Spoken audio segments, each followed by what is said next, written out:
ദൈവത്തിരുനാമം വാഴ്ത്തപ്പെടുമാറാകട്ടെ. ഇന്നത്തെ അനുഗ്രഹിക്കപ്പെട്ട ഈ രാത്രിയിൽ ദൈവവചന പഠനത്തിനായി കൂടി വരുവാൻ കർത്താവ് നമ്മെ സഹായിച്ചല്ലോ. യോഹന്നാനെഴുതിയ സുവിശേഷം എന്ന പുസ്തകത്തിൻ്റെ 38ാമത്തെ ക്ലാസ്സിലേക്കാണ് ഡിസംബർ മാസം 17-ാം തീയതി നമ്മൾ പ്രവേശിച്ചിരിക്കുന്നത്. ഇന്നുവരെയും ഈ ക്ലാസ്സിൽ ദൈവത്തിൻ്റെ സാന്നിധ്യമുണ്ടായിരുന്നു. ഇന്ന് തുടർന്നും ദൈവത്തിൻ്റെ കൃപ അനുഭവിപ്പാൻ കർത്താവ് നമ്മെ സഹായിക്കട്ടെ. ഇന്നലെ നമ്മൾ വായിച്ച് ചിന്തിച്ച് നിർത്തിയത് 9-ാം അധ്യായം അതിൻ്റെ 40-41 വാക്യങ്ങളായിരുന്നു. യേശു അവരോട്, നിങ്ങൾ കുരുടരായിരുന്നുവെങ്കിൽ നിങ്ങൾക്ക് പാപമില്ലായിരുന്നു, എന്നാൽ നിങ്ങൾ കാണുന്നുവെന്ന് നിങ്ങൾ പറയുന്നത് കൊണ്ട് നിങ്ങളുടെ പാപം നിൽക്കുന്നു എന്ന് പറഞ്ഞു. അത് കർത്താവ് അപ്രകാരം പാപം നിൽക്കുന്നു, മാറിപ്പോകാത്ത ഒരു ഇരുളായി യഹൂദൻ്റെ അല്ലെങ്കിൽ അന്നത്തെ പരീശന്മാരുടെ മുമ്പിൽ നിൽക്കുന്നു. അത് മാറിപ്പോകാത്തതാണ് എന്ന് ദൈവരോട് പറയാനിടയായിത്തീർന്നു. എല്ലാ ഇസ്രായേലിലുമല്ല, എല്ലാവരുമല്ല, എന്നാൽ യേശുവിനെ സംശയിക്കുകയും ഇരുളിൻ്റെ പക്ഷം ചേർന്ന് വെളിച്ചത്തെ പകയ്ക്കുകയും ചെയ്തവരോടാണ് കർത്താവ് ഇപ്രകാരം പറയുവാനിടയായിത്തീർന്നു. തുടർന്നുള്ള വചനവും അതിനോട് അനുബന്ധമായിട്ടാണ് നിൽക്കുന്നത്. എന്നാൽ ആ വചനത്തെ തുടർന്ന് തന്നെ കർത്താവ് സംസാരിക്കുകയാണ്. നമ്മൾ ഒരുപക്ഷെ അത് വായിക്കുമ്പോൾ അങ്ങനെ നമുക്കത് മനസ്സിലാകത്തില്ലെങ്കിലും അതിൽ മറിഞ്ഞിരിക്കുന്ന മാർമികമായിരിക്കുന്ന വിഷയത്തെ വെളിപ്പെട്ട് കിട്ടുമ്പോഴാണ് കർത്താവ് പറഞ്ഞതിൻ്റെ അർത്ഥം നമുക്ക് മനസ്സിലാക്കിയെടുക്കാനായിട്ട് സാധിക്കത്തുള്ളൂ. 10-ാം അധ്യായം വായിക്കുമ്പോൾ ഇതുമായിട്ട് ബന്ധപ്പെട്ടാണോ നിൽക്കുന്നുള്ള സംശയമുണ്ടാകാം. പക്ഷേ അതങ്ങനെയാകുന്നു എന്നാണ് ഇന്ന് രാത്രിയിൽ നമ്മൾ ചിന്തിപ്പായിട്ട് പോകുന്നത്. അപ്പോൾ പാപം, നിങ്ങളുടെ പാപം നിൽക്കുന്നു എന്ന് പറയുന്നത് പറഞ്ഞാണ് കർത്താവ് അവിടെ ആ ചാപ്റ്റർ പറഞ്ഞ് അവസാനിപ്പിച്ചിരിക്കുന്നത്. എന്നാൽ യേശു തൻ്റെ സംസാരം അവിടെ തുറന്നുകൊണ്ടിരിക്കുക. കർത്താവ് ഒരു കാര്യം സംസാരിച്ചു കഴിഞ്ഞാൽ അത് അവസാനിക്കുന്നത് എപ്പോഴും ഒരു വലിയ പ്രശ്നത്തിലാണ്, അല്ലെങ്കിൽ ഒരു ഒരു ഭിന്നതയിലാണ് അവൻ്റെ സംസാരമെല്ലാം നിർത്തിയിട്ടുള്ളത്. ഒരിക്കൽ പോലും യേശു സംസാരിക്കുന്ന ആ വചനങ്ങൾ കേട്ടിട്ട് യഹൂദന്മാരെല്ലാം കൈയടിച്ച് പോയിട്ടില്ല, അവരെല്ലാം അംഗീകരിച്ചില്ല. കർത്താവ് ഒരു കാര്യം പറഞ്ഞു തുടങ്ങി അതിൻ്റെ അവസാനം വരുമ്പോൾ ഒരു ഭിന്നത വരും. അങ്ങനെയാണോ ഇങ്ങനെയാണോ എന്നൊക്കെയുള്ളൊരു ഭിന്നത വന്ന് ആകെ ഒരു കൺഫ്യൂഷൻ വരുന്ന രീതിയിലാണ് ജനം അല്ലെങ്കിൽ മറ്റുള്ളവർ ആ വചനങ്ങൾ ഏറ്റെടുത്തിരുന്നത്. കാരണം കർത്താവ് പറയുന്നത് ഇന്ന് നമുക്ക് വായിച്ചിട്ട് മനസ്സിലാകാൻ കഴിയുന്നില്ലെങ്കിൽ, ശരിയായ രീതി മനസ്സിലാക്കാൻ കഴിയുന്നില്ലെങ്കിൽ അന്ന് അവരോട് സംസാരിച്ചിട്ട് അവർക്കതെങ്ങനെ മനസ്സിലാക്കിയെടുക്കാൻ സാധിക്കും? കാരണം ഇന്ന് പരിശുദ്ധാത്മാവിൻ്റെ അഭിഷേകവും ദൈവകൃപയും ഒരുപാട് പഠനങ്ങളും ബൈബിൾ കമൻട്രികളും മെസ്സേജുകളും ടീച്ചിങ്ങുകളും ബൈബിൾ സ്കൂളുകളും പഠനങ്ങളും ഒക്കെ ഉണ്ടായിട്ടും യേശു പറഞ്ഞതിൻ്റെ വചനത്തിൻ്റെ ആഴം അത് പഠിക്കും തോറും എത്രയധികമായി അഗോചരമായി വെളിപ്പെട്ടുകൊണ്ടിരിക്കുകയാണ്. അപ്പോൾ അങ്ങനെയാണെങ്കിൽ കർത്താവ് അവരോട് സംസാരിക്കുന്ന വചനങ്ങൾ മനസ്സിലാക്കിയെടുക്കേണ്ടവർക്ക് മാത്രം അത് മനസ്സിലാക്കിയെടുക്കാൻ സാധിച്ചു. ബാക്കിയുള്ളവർക്കല്ലാതെ ഭിന്നതയായി ഇടർച്ചയായി മാറി, തടങ്കൽ പാറയായി മാറി. കർത്താവ് സംസാരിച്ച നീതിയുള്ള ദൈവത്തിൻ്റെ വചനം അത് റിസീവ് ചെയ്യേണ്ടത്, സ്വീകരിക്കുന്ന, അതിനെ വിശ്വസിക്കുന്നവർക്ക് അത് പ്രയോജനകരമായി തീരുമാനമെത്തുന്നവർക്ക് അത് മനസ്സിലാക്കിയെടുക്കാൻ സാധിക്കും. അവർ ശിശുക്കളെ പോലെ അവരതിനെ റിസീവ് ചെയ്തപ്പോൾ മറ്റുള്ളവർ അറിയാമെന്നുള്ള അഹങ്കാര മനോഭാവത്തോടെ യേശുവിൻ്റെ വചനത്തോട് എത്തി നിൽക്കുന്നതായിട്ടാണ് നമുക്കിവിടെ തുടർന്നുള്ള ഭാഗം കാണുമ്പോൾ വായിക്കുമ്പോൾ കാണാൻ സാധിക്കും. ഇപ്പോൾ കർത്താവ് 9-ാം അധ്യായത്തിലെ ആ സംഭവം പറഞ്ഞു തുടങ്ങിയിട്ട് 9-ാം അധ്യായം അവസാനിപ്പിച്ചെങ്കിലും യേശുവിൻ്റെ സംസാരം അവിടെ കൊണ്ട് തീർന്നിട്ടില്ല എന്നുള്ളതാണ് 10-ാം അധ്യായത്തിൽ അത് കാണുന്നത്. അതിൻ്റെ കണ്ടിന്യൂഷനാണ്. അപ്പോൾ യേശു അവരോട് പറഞ്ഞത്, ആമേൻ ആമേൻ ഞാൻ നിങ്ങളോട് പറയുന്നു, ആട്ടിൻ തൊഴുത്തിൽ വാതിലിലൂടെ കടക്കാതെ വേറെ വഴിയായി കയറുന്നവൻ കള്ളനും കവർച്ചക്കാരനുമാകുന്നു. കർത്താവ് അവരോട് സംസാരിക്കുകയാണ്. ആമേൻ ആമേൻ ഞാൻ നിങ്ങളോട് പറയുന്നു, ആട്ടിൻ തൊഴുത്തിൽ വാതിലൂടെ കടക്കാതെ വേറെ വഴിയായി കയറുന്നവൻ കള്ളനും കവർച്ചക്കാരനുമാകുന്നു. അപ്പോൾ വാതിൽ എന്നുള്ളത്, ആട്ടിൻ തൊഴുത്ത് എന്ന് പറയുമ്പോൾ മനുഷ്യനെ ദൈവം ആടുകളോടുള്ള ബന്ധത്തിലാണ് വചനത്തിൽ അതിനെ ഉപമിച്ചിരിക്കുന്നത്. ആടുകൾ മനുഷ്യനാകുന്നു, മനുഷ്യരോടുള്ള ബന്ധത്തിലാണ്. ദൈവം ഇടയനും, ഉടയവൻ, ഇടയൻ, ആട്ടിടയൻ, ഇങ്ങനെയുള്ള നിരവധി മേഖലയിലാണ് അതിനെ ഉപമിച്ചിരിക്കുന്നത്. അപ്പോൾ ആട്ടിൻ തൊഴുത്തിൻ്റെ വാതിൽ ലൂടെ കടക്കാതെ വേറെ വഴിയായി കയറുന്നേക്കാളും കവിച്ചു കാരണമാകുന്നതാണ് പറയുന്നത്. വാതിൽ എന്ന വാക്യം ഒരു വാക്ക് ആദ്യമായി ഉച്ചരിച്ചത് നമുക്ക് ഉൽപ്പത്തി പുസ്തകത്തിൽ കാണാൻ സാധിക്കുന്നത്. അപ്പം അത് ഇതുമായിട്ട് ബന്ധപ്പെട്ട് വഴിയാണ് ഞാൻ പറഞ്ഞത്. കഥ പറഞ്ഞു നിർത്തിയ വചനം അത് ഉൽപ്പത്തിയോടുള്ള ബന്ധത്തിൽ ഉള്ള ആ കാര്യമായിട്ടാണ് കർത്താവ് പറഞ്ഞു നിർത്തിയത്. അപ്പോൾ ഉൽപ്പത്തി പുസ്തകത്തിൽ വാതിലിനോട് ബന്ധത്തിൽ പറഞ്ഞിരിക്കുന്നത് കയ്യനോടാണ് വാതിലിനെ കുറിച്ച് പറഞ്ഞത്. കയ്യനോട് പറഞ്ഞിരിക്കുന്ന 4-ാം അധ്യായം അതിൻ്റെ 7-ാം വാക്യമാണ്. നീ നന്മ ചെയ്യുന്നുവെങ്കിൽ പ്രസാദമുണ്ടാകുകയില്ലയോ?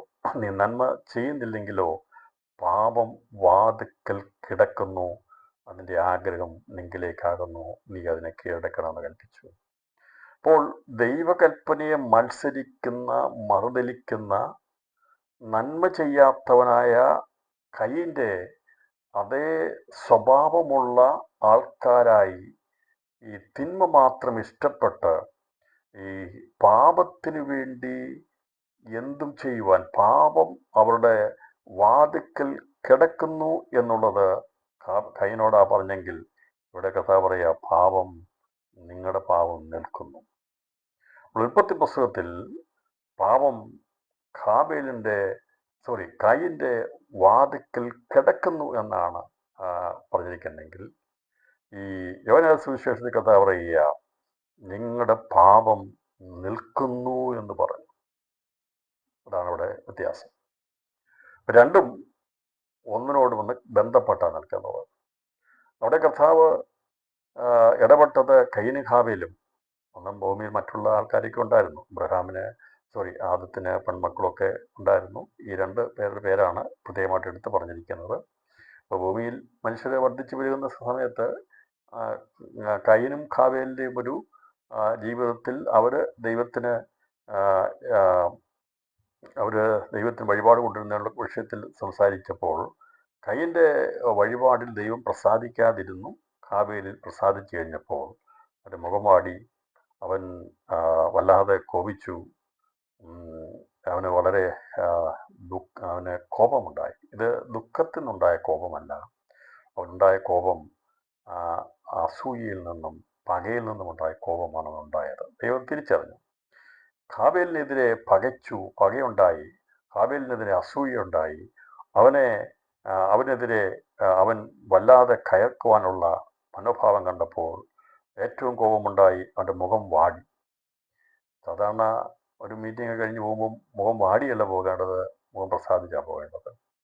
ദൈവത്തെ പ്രസാദിപ്പിക്കാൻ വേണ്ടി പോയതാണ്. പലരും ആരാധിക്കാൻ വേണ്ടി പോയിട്ട് മുഖം വാടിയാണ് വരുന്നെങ്കിൽ അതിൻ്റെ അർത്ഥം ശരിയായ രീതിയിലുള്ളൊരു യാഗം നടന്നില്ല, എവിടെയോ കുഴപ്പമുണ്ടായിരുന്നുള്ളത്. പിന്നെ ചിലപ്പോൾ ഞാൻ പറഞ്ഞല്ലോ, ചില സാഹചര്യങ്ങളിൽ അങ്ങനെ മുഖം വാടുന്ന വിഷമിച്ച് വരുന്ന സാഹചര്യമൊക്കെയുണ്ട്. പക്ഷേ നമ്മളറിയാത്ത കാര്യത്തിന് വേണ്ടിയൊക്കെ ചിലപ്പോൾ പലരും നമ്മളെ വിമർശിക്കുകയോ കുറ്റപ്പെടുത്തുകയോ കുത്തുകയോ ഒക്കെ ചെയ്യുമ്പോൾ ആരാധനയ്ക്ക് പോയാലും മനസ്സ് വാടി തകർന്ന ഹൃദയത്തോടെ പലരും പല സന്ദർഭങ്ങളിലും പോയിട്ടുള്ളതായിട്ടും നമുക്ക് അനുഭവമൊക്കെ ഉണ്ട്. കാരണം നമ്മൾ സന്തോഷത്തിന് വേണ്ടിയാണ് പോകുന്നെങ്കിൽ അവിടെ ഒരുപക്ഷെ വ്യക്തിപരമായിട്ടുള്ള ഏതെങ്കിലും ഒരു പ്രത്യേക ഒരു സാഹചര്യത്തിൽ ചിലർ അതിനെ മനഃപൂർവ്വമായിട്ട് ദ്രോഹിക്കുന്ന രീതിയിൽ സംസാരിച്ചു കഴിഞ്ഞാൽ മുഖം വാടുന്ന അനുഭവമൊക്കെ ഉണ്ടാകും. പക്ഷേ ഇവിടെ അങ്ങനെയല്ല സംഭവിച്ചത്. ഇവിടെ സംഭവിച്ചത് ഹാബേൽ ഉത്തമമായ യാഗം കഴിച്ചു. കയ്യനത് ചെയ്തില്ല. അത് മുഖാന്തരമായിട്ട് അവൻ ജഡത്തിൻ്റെ ഇഷ്ടം നോക്കി നടക്കുന്നവനായിരുന്നു കയ്യൻ. അതുകൊണ്ടാണ് ജഡപ്രകാരമുള്ളവന് ഒരിക്കലും ദൈവത്തെ പ്രസാദിപ്പാൻ കഴിയത്തില്ല. അതാണ് ഇവിടെ ഉദ്ദേശം. റോമക്കെഴുതിയ ലേഖനത്തിൽ പറഞ്ഞിരിക്കുന്നത് ആത്മസ്വഭാവമുള്ളവനും ജഡസ്വഭാവമുള്ളവനും. ഹാബേൽ ആത്മസ്വഭാവമുള്ളവനും കയ്യൻ ജഡസ്വഭാവമുള്ളവനുമായിരുന്നു. അതാണ് അവിടുത്തെ പ്രത്യേകത.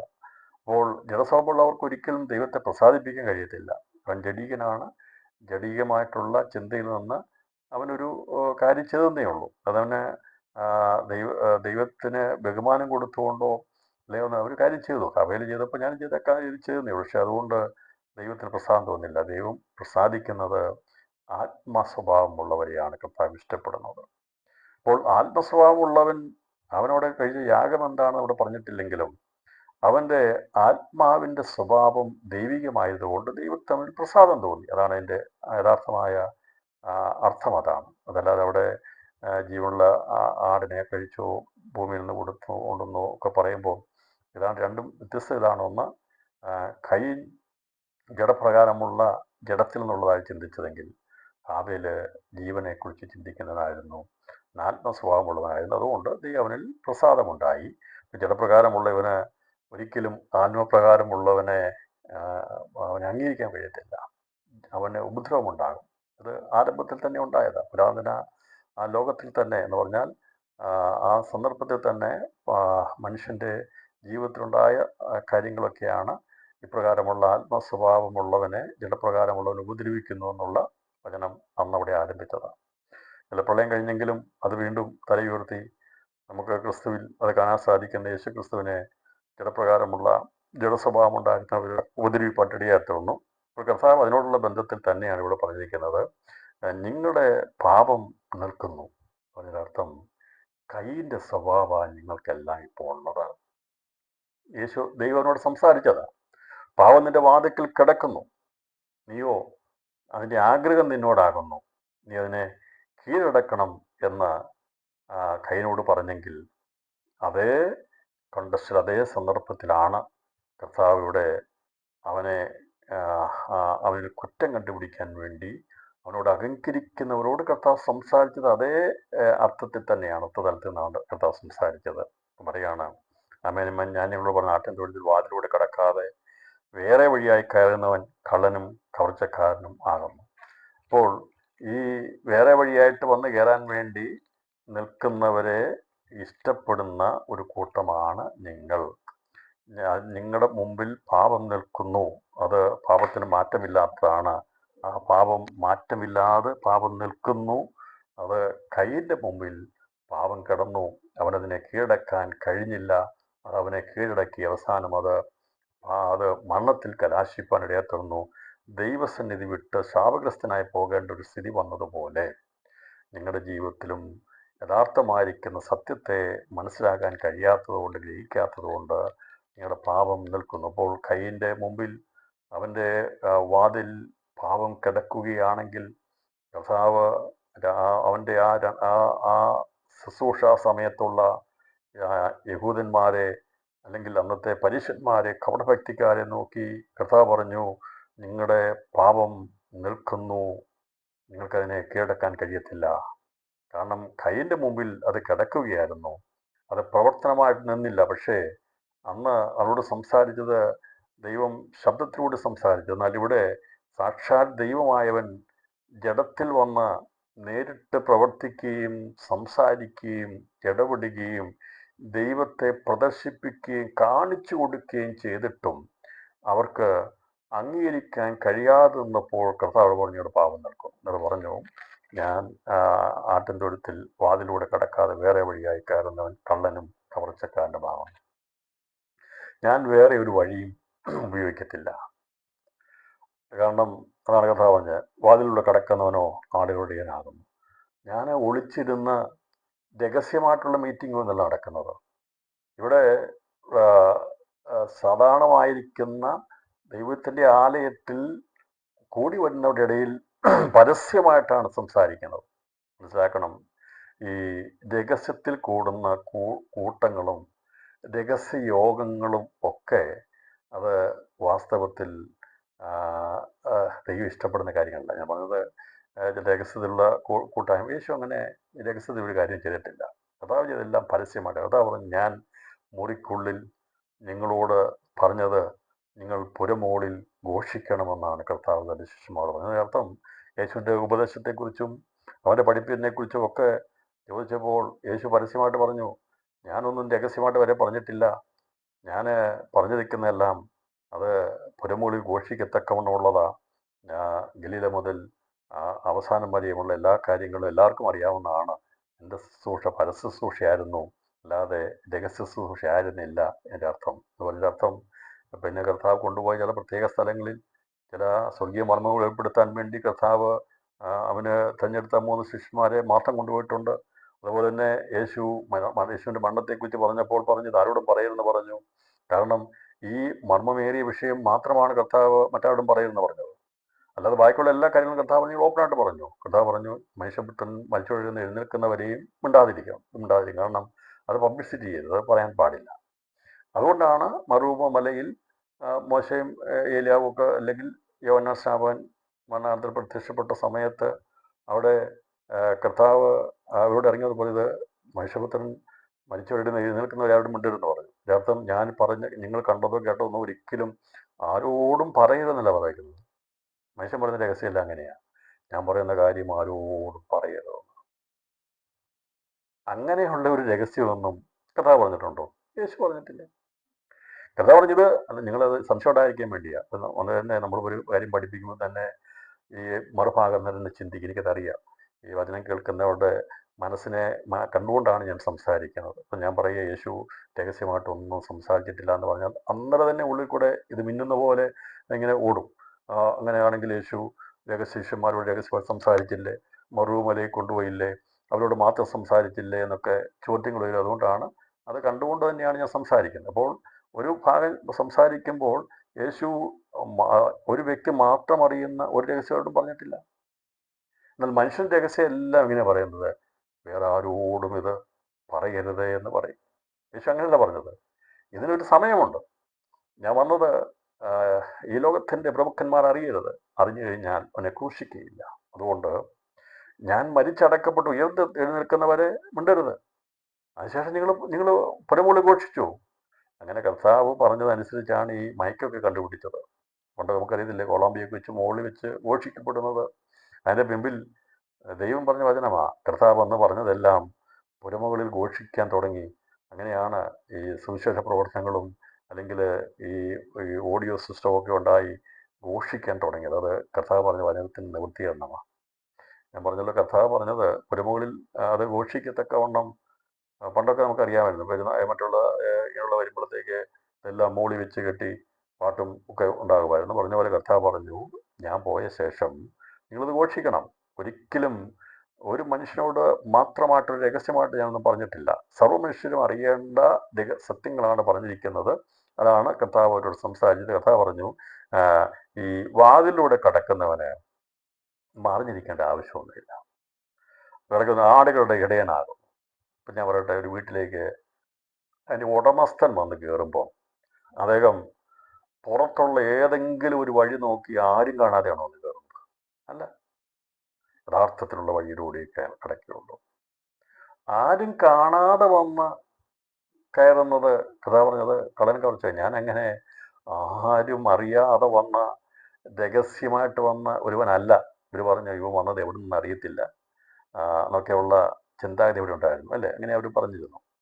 ഇവനും എവിടെ നിന്ന് അറിയുന്നില്ല, ഇവൻ ഉപദേശിക്കുന്നുണ്ട്, ഇവൻ പറയുന്നുണ്ട്, ഇവൻ എവിടെ നിന്ന് ആർക്കും അറിയത്തില്ല. പിന്നെ പറഞ്ഞു ഇവൻ ജോസഫിൻ്റെ ഒക്കെ മകനല്ലേ എന്നൊക്കെയുള്ള ചിന്തകളൊക്കെ ഉണ്ടായി. ഇപ്പോൾ കർത്താവോട് പറയുക, നിങ്ങൾക്കിങ്ങനെ ഒരുപാട് ചിന്തകളുണ്ടെങ്കിൽ ഞാൻ പറയാം, ആട്ടിൻ തൊഴുത്തിൽ വാതിലൂടെ കടക്കാതെ വേറെ വഴിയായി കയറുന്നവൻ കള്ളനും കവർച്ചക്കാരനുമാകുന്നു.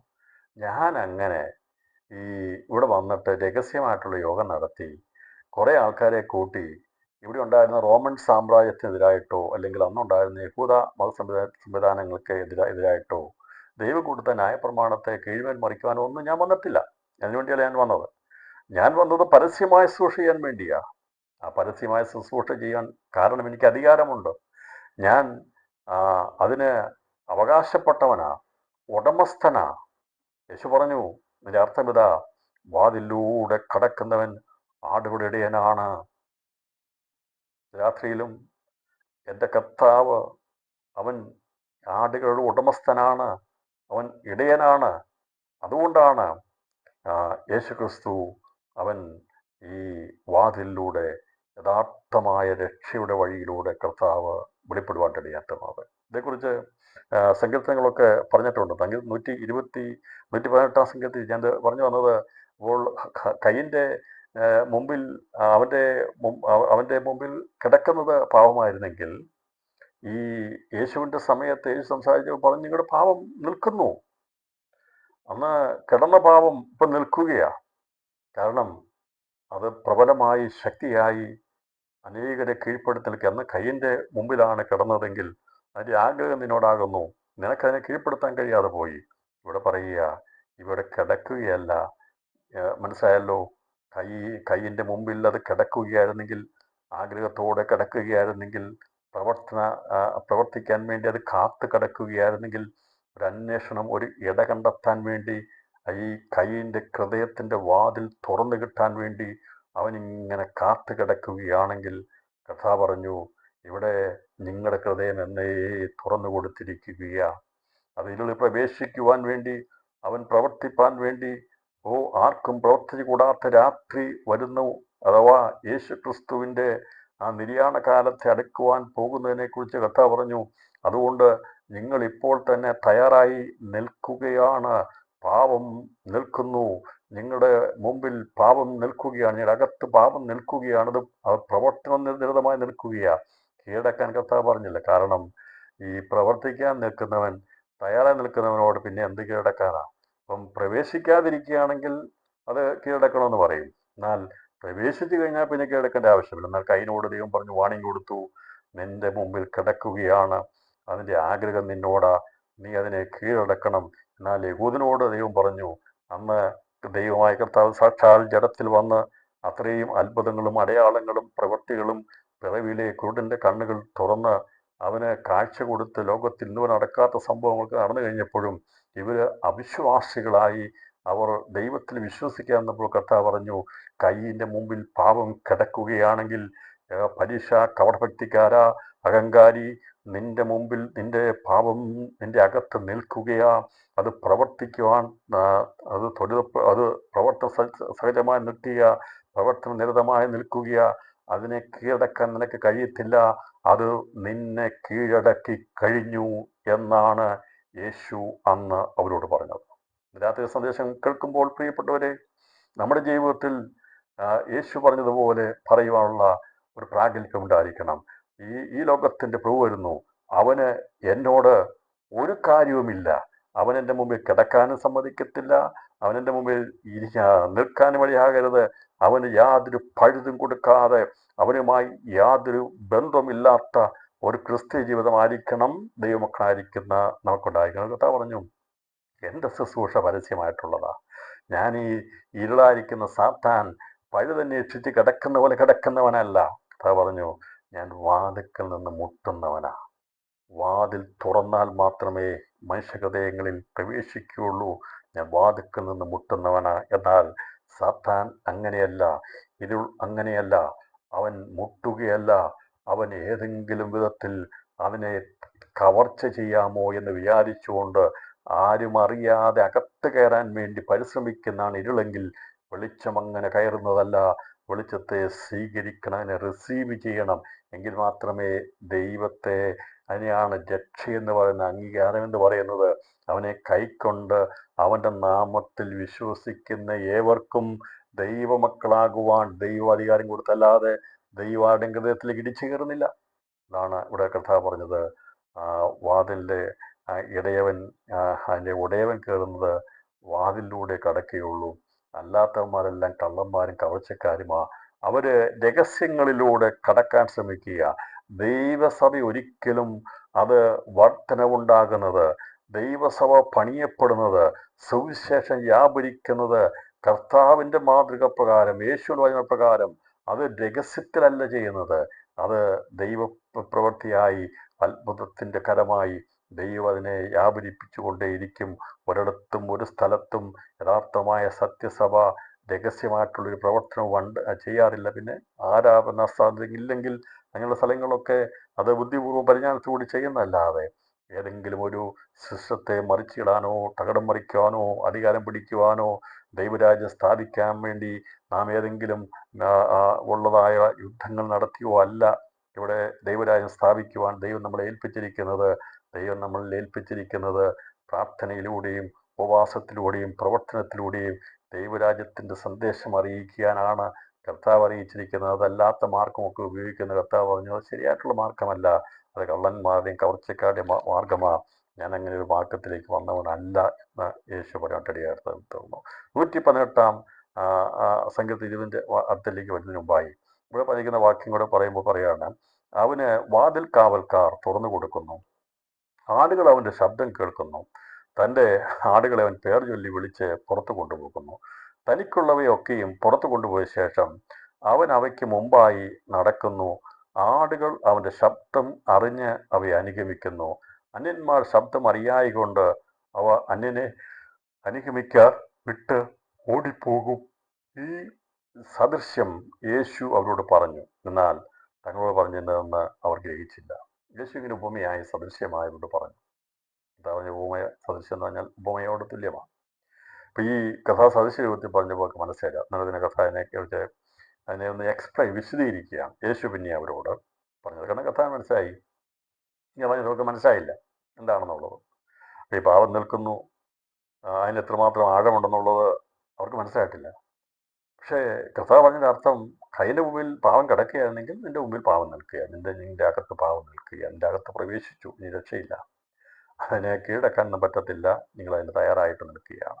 അവിടെ അനുഭവം നിൽക്കുന്നവരോട് പറയുക, ഞാൻ വന്നിരിക്കുന്നത് നല്ല ഇടയനായിട്ടാണ് വന്നിരിക്കുന്നത്. ആട്ടിൻ തൊഴുത്തിൻ്റെ വാതിലൂടെ പ്രവചന നിവൃത്തികരണത്തിനായി, പ്രവാചകന്മാർ മുമ്പിൽ പ്രവചിച്ച പ്രവചനങ്ങളുടെ നിവൃത്തികരണത്തിനായിട്ട് ആ വചനത്തിൻ്റെ അടിസ്ഥാനത്തിലാണ് വന്നിരിക്കുന്നത്. അതുകൊണ്ട് പറയുന്നത് അവൻ്റെ വാതിൽ കാവൽക്കാർ തുറന്നു കൊടുക്കുന്നു.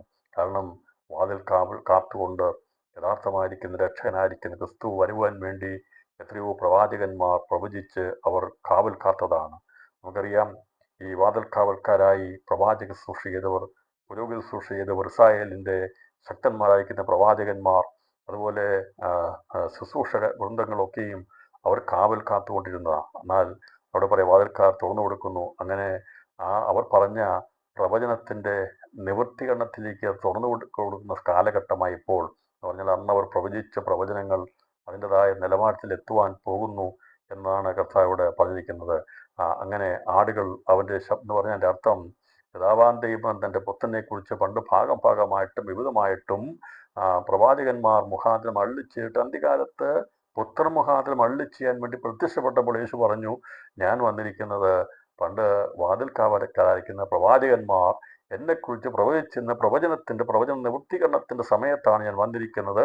ആ വാതിൽ കാവൽക്കാർ തോന്നുന്നതിൻ്റെ അർത്ഥം, ക്രിസ്തുവിനെ കുറിച്ച് പറഞ്ഞിരുന്നതായ ആ പ്രവചനങ്ങളെല്ലാം തുറക്കപ്പെടുവാൻ ഇടയാകുന്നു. യേശു വന്നത് മുഖാന്തരമായി അതിനു മുമ്പ് എഴുതിയിരുന്ന പ്രവചനങ്ങളെല്ലാം പൂർത്തീകരിക്കപ്പെടുവാൻ ഇടയാകുന്നു എന്നാണ് ഇവിടെ കർത്താവ് പറഞ്ഞതിൻ്റെ അർത്ഥം. കർത്താവ് പറഞ്ഞ്, ഞാൻ വന്നു കഴിയുമ്പോൾ പേർ ചൊല്ലി വിളിച്ച് പുറത്തു കൊണ്ടുപോകുന്നു.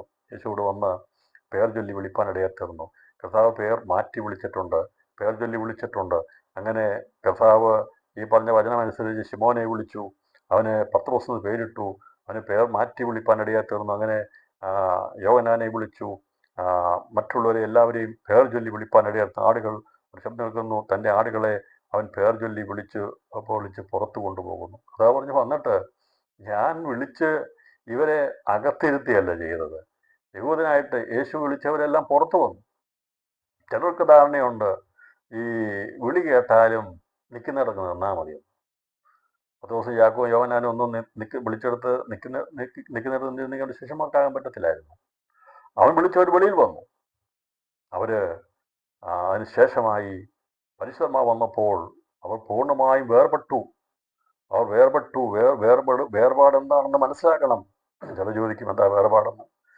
ചില പറയുന്നത് പെന്തക്കോസ്തുടെ വേർപാടെന്ന് പറയുന്നത് എന്താണെന്ന് അവർക്ക് അറിയത്തില്ലെന്നാണ് പറയുന്നത്. പക്ഷെ ഉണ്ട്. നല്ല ദൈവം പേർ ചൊല്ലി വിളിച്ചതാണെങ്കിൽ ദൈവം വിളിച്ച് പുറത്തു കൊണ്ടുവരും. നീ നിൽക്കുന്ന പശ്ചാത്തലത്തിൽ നിർത്തത്തില്ല, അവിടെ നിർത്തിക്കൊണ്ട് ദൈവം പണിയത്തില്ല. കഥ പറഞ്ഞു, ഈ പഴയതും പുതിയതുമായിട്ട് ഒരിക്കലും കൂട്ടിപ്പണിയുന്ന പരിപാടി ദൈവത്തിനില്ല. അത് ദൈവം ചെയ്യുന്ന എപ്പോഴും പുതുമയുള്ളതാണ്. പറഞ്ഞ് പഴയ തുരുത്തിയിൽ പുതിയ വീഞ്ഞ് പകരത്തില്ല. കോടി തുണിക്കണ്ടം ഒരിക്കലും പഴയതിനോട് ചേർത്തുണ്ടത്തില്ല. ഇന്ന് പലരും പരിശ്രമിച്ചുകൊണ്ടിരിക്കുന്ന ഇങ്ങനെ കർത്താവ് പേർ ചൊല്ലി വിളിച്ച് പുറത്തു കൊണ്ടുവരും. തനിക്കുള്ളവയെ ഒക്കെയും പുറത്തു കൊണ്ടുപോയ ശേഷം അവൻ അവയ്ക്ക് മുമ്പായി നടക്കുന്നു. ആടുകൾ അവൻ്റെ ശബ്ദം അറിഞ്ഞ് അവനെ അനുഗമിക്കുന്നു. ഇന്ന് രാത്രിയിൽ സന്തോഷമുള്ള ദൈവമക്കൾ പറയണം, പുറത്തു കൊണ്ടുവന്നു. ഞാൻ ഇരുളിലായിരുന്നു, പാരമ്പര്യത്തിൻ്റെ അകത്തായിരുന്നു. എന്നാൽ യേശു കർത്താവ് എന്നെ പേർ ചൊല്ലി വിളിച്ച് എന്നെ പുറത്തു കൊണ്ടുവന്നു. അതിനെയാണ് വേർപാടെന്ന് പറയുന്നത്, സെപ്പറേഷൻ എന്ന് പറയുന്നത്. ആ പണ്ടുണ്ടായിരുന്ന പാരമ്പര്യത്തിൻ്റെ മതിലിൽ നിന്ന്, ചെയ്ത്തികളിൽ നിന്ന്, ചൊലുത്തുകളിൽ നിന്ന്, അല്ലെങ്കിൽ പല വിധത്തിലുള്ളതായ അന്യാരാധനയുടെ ശക്തിയിൽ നിന്ന് ദൈവം നമ്മളെ വിളിച്ച്, പേർ വിളിച്ച് വെളിയിൽ കൊണ്ടുവന്നതിനെയാണ് രക്ഷ എന്ന് പറയുന്നത്.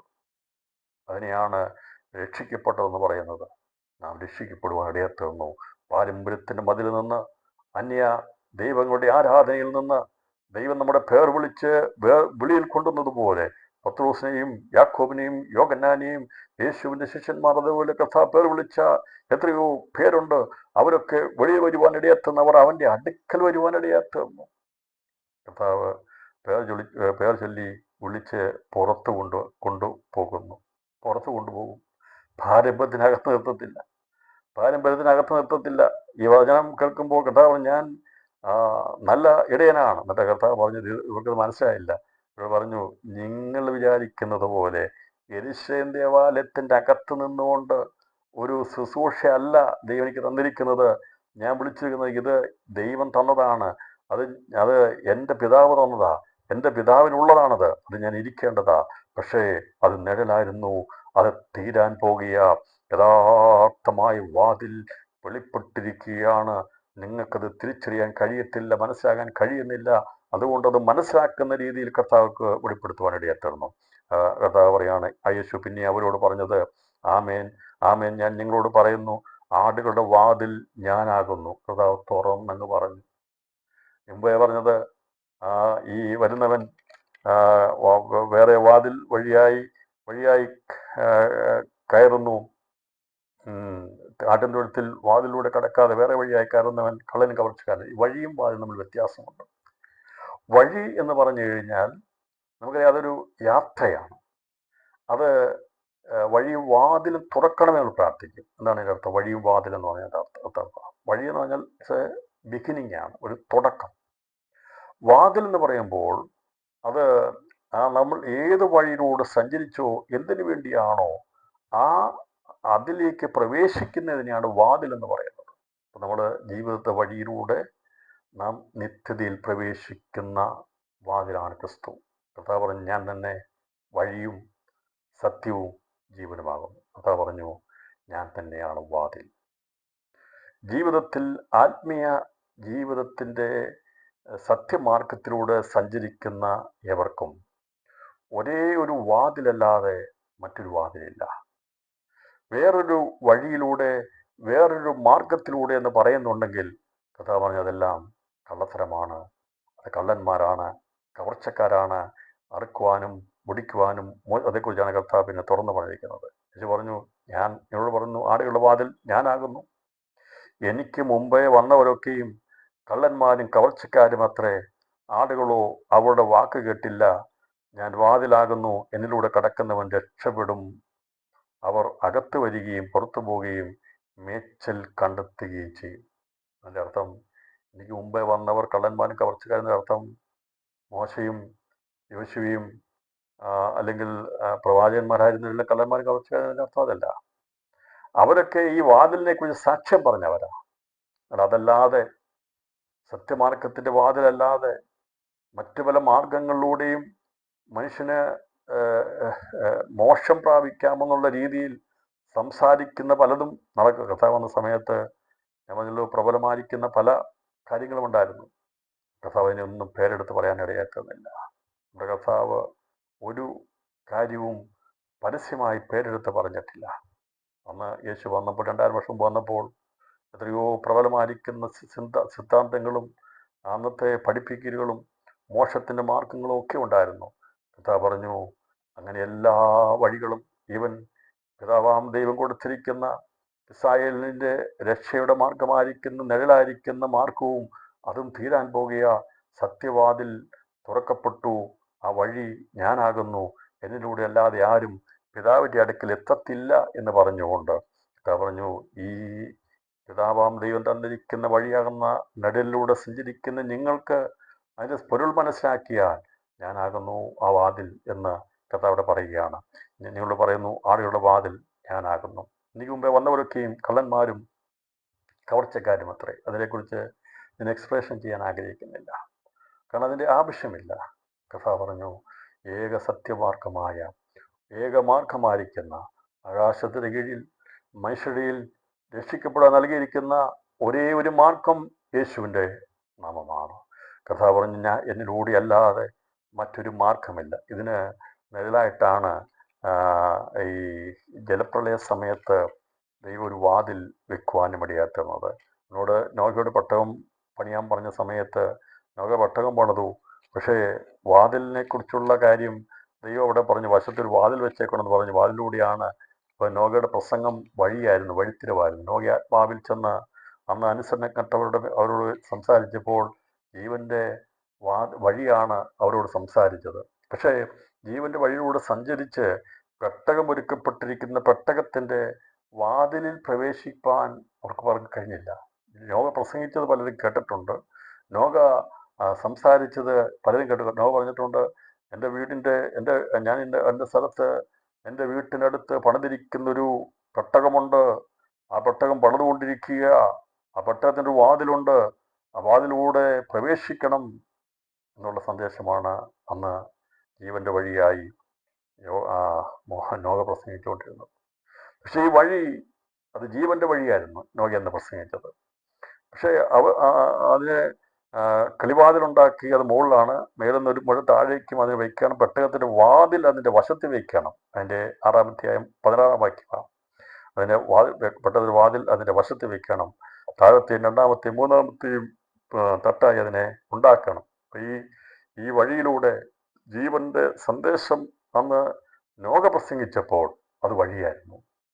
പക്ഷേ അവൻ നീതിയുടെ മാർഗം പറഞ്ഞു കൊടുത്തപ്പോൾ ആ വഴിയോട് സഞ്ചരിച്ചെങ്കിലല്ലേ ഈ പെട്ടകത്തിനടുത്ത് വരാൻ കഴിയത്തുള്ളൂ. ഇവർ നോക്കിയവർ പരിഹസിച്ചു, ഇവർ വട്ടുപിടിച്ചവൻ, ഭ്രാന്തി പിടിച്ചവൻ, എന്തൊക്കെയോ വരുമെന്ന് പറഞ്ഞുകൊണ്ട് ഉണ്ടാക്കി വെക്കുന്നത് ഞങ്ങൾക്കിത് കാണേണ്ട ആവശ്യമില്ല.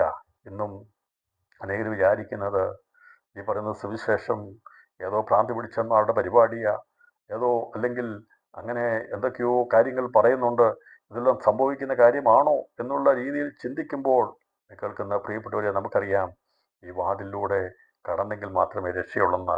അപ്പോൾ ഈ വഴിയിലൂടെ വന്നാൽ, യേശു ക്രിസ്തുവാകുന്ന ആ വാതിലൂടെ പ്രവേശിച്ചാൽ ദൈവരാജ്യത്തിൽ പ്രവേശിക്കാം, ദൈവസഭയുടെ അംഗമായി തീരാമെന്നുള്ള സന്ദേശമാണ് പറയുന്നത്. അന്ന് നോഹയുടെ കാലത്ത് ഈ വാതിലിനെ കുറിച്ച് നോഹ വളരെ സവിസ്തരം എല്ലാവരും പറഞ്ഞിരുന്നു.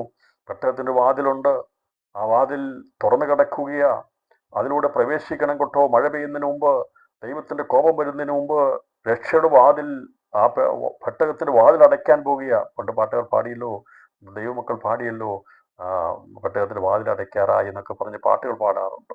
അപ്പോൾ അന്ന് ആ പെട്ടകത്തിൻ്റെ വാതിൽ അടയ്ക്കുന്നതിന് മുമ്പ് പ്രവേശിക്കണം എന്ന് പറഞ്ഞ് ഒരു ദിവസം ഈ പ്രസംഗം നിർത്തേണ്ട സമയമായപ്പോൾ നമുക്ക് പ്രസംഗം നിർത്തി. ദൈവം പറഞ്ഞു, കയറിക്കോളാൻ പറഞ്ഞു. പ്രസംഗത്തിൻ്റെ സമയം തീർന്നു. അവരകത്ത് കയറി.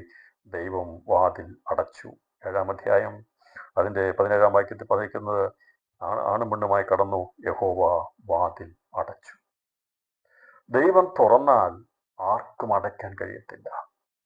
ദൈവം അടച്ചാൽ ആർക്കും തുറക്കാനും കഴിയത്തില്ല. കർത്താവ് പറഞ്ഞ വാതിലിനെ കുറിച്ച്, നോഹയുടെ കാലത്ത് രക്ഷയുടെ വഴിയെക്കുറിച്ച് സംസാരിച്ച് അതിലൂടെ സഞ്ചരിച്ച് രക്ഷയുടെ വാതിലിൽ പ്രവേശിച്ചിരുന്നെങ്കിൽ അവർക്ക് അന്നത്തെ ആ ന്യായവിധിയിൽ രക്ഷപ്പെട്ട് ഇപ്പോഴത്തെ ലോകത്തിലേക്ക് പ്രവേശിക്കാമായിരുന്നു. പക്ഷെ അന്ന് അവർ കളിതമാശായി ചിന്തിച്ച് അന്നത്തെ ലോകത്തിൻ്റെ മ്ലേച്ഛതകളിൽ, പാപത്തിൽ, വഷളത്വത്തിൽ ആണ്ടുപോയതുകൊണ്ട് സത്യവചനത്തിന് ഇടം കൊടുക്കാതെ സാത്താൻ അവരെ ഈ ലോകത്തിൻ്റെ മോഹങ്ങളിൽ കുടുക്കിക്കളഞ്ഞു കഴിഞ്ഞപ്പോൾ ദൈവവചനത്തിന് സ്ഥാനമില്ലാതായി പോകുവാടെ എത്തുന്നത് പോലെ നോഹയുടെ കാലം പോലൊരു കാലം വരാൻ പോകുന്നു. ലോകത്തിൻ്റെ കാലം പോലൊരു കാലം വരാൻ പോകുന്നു.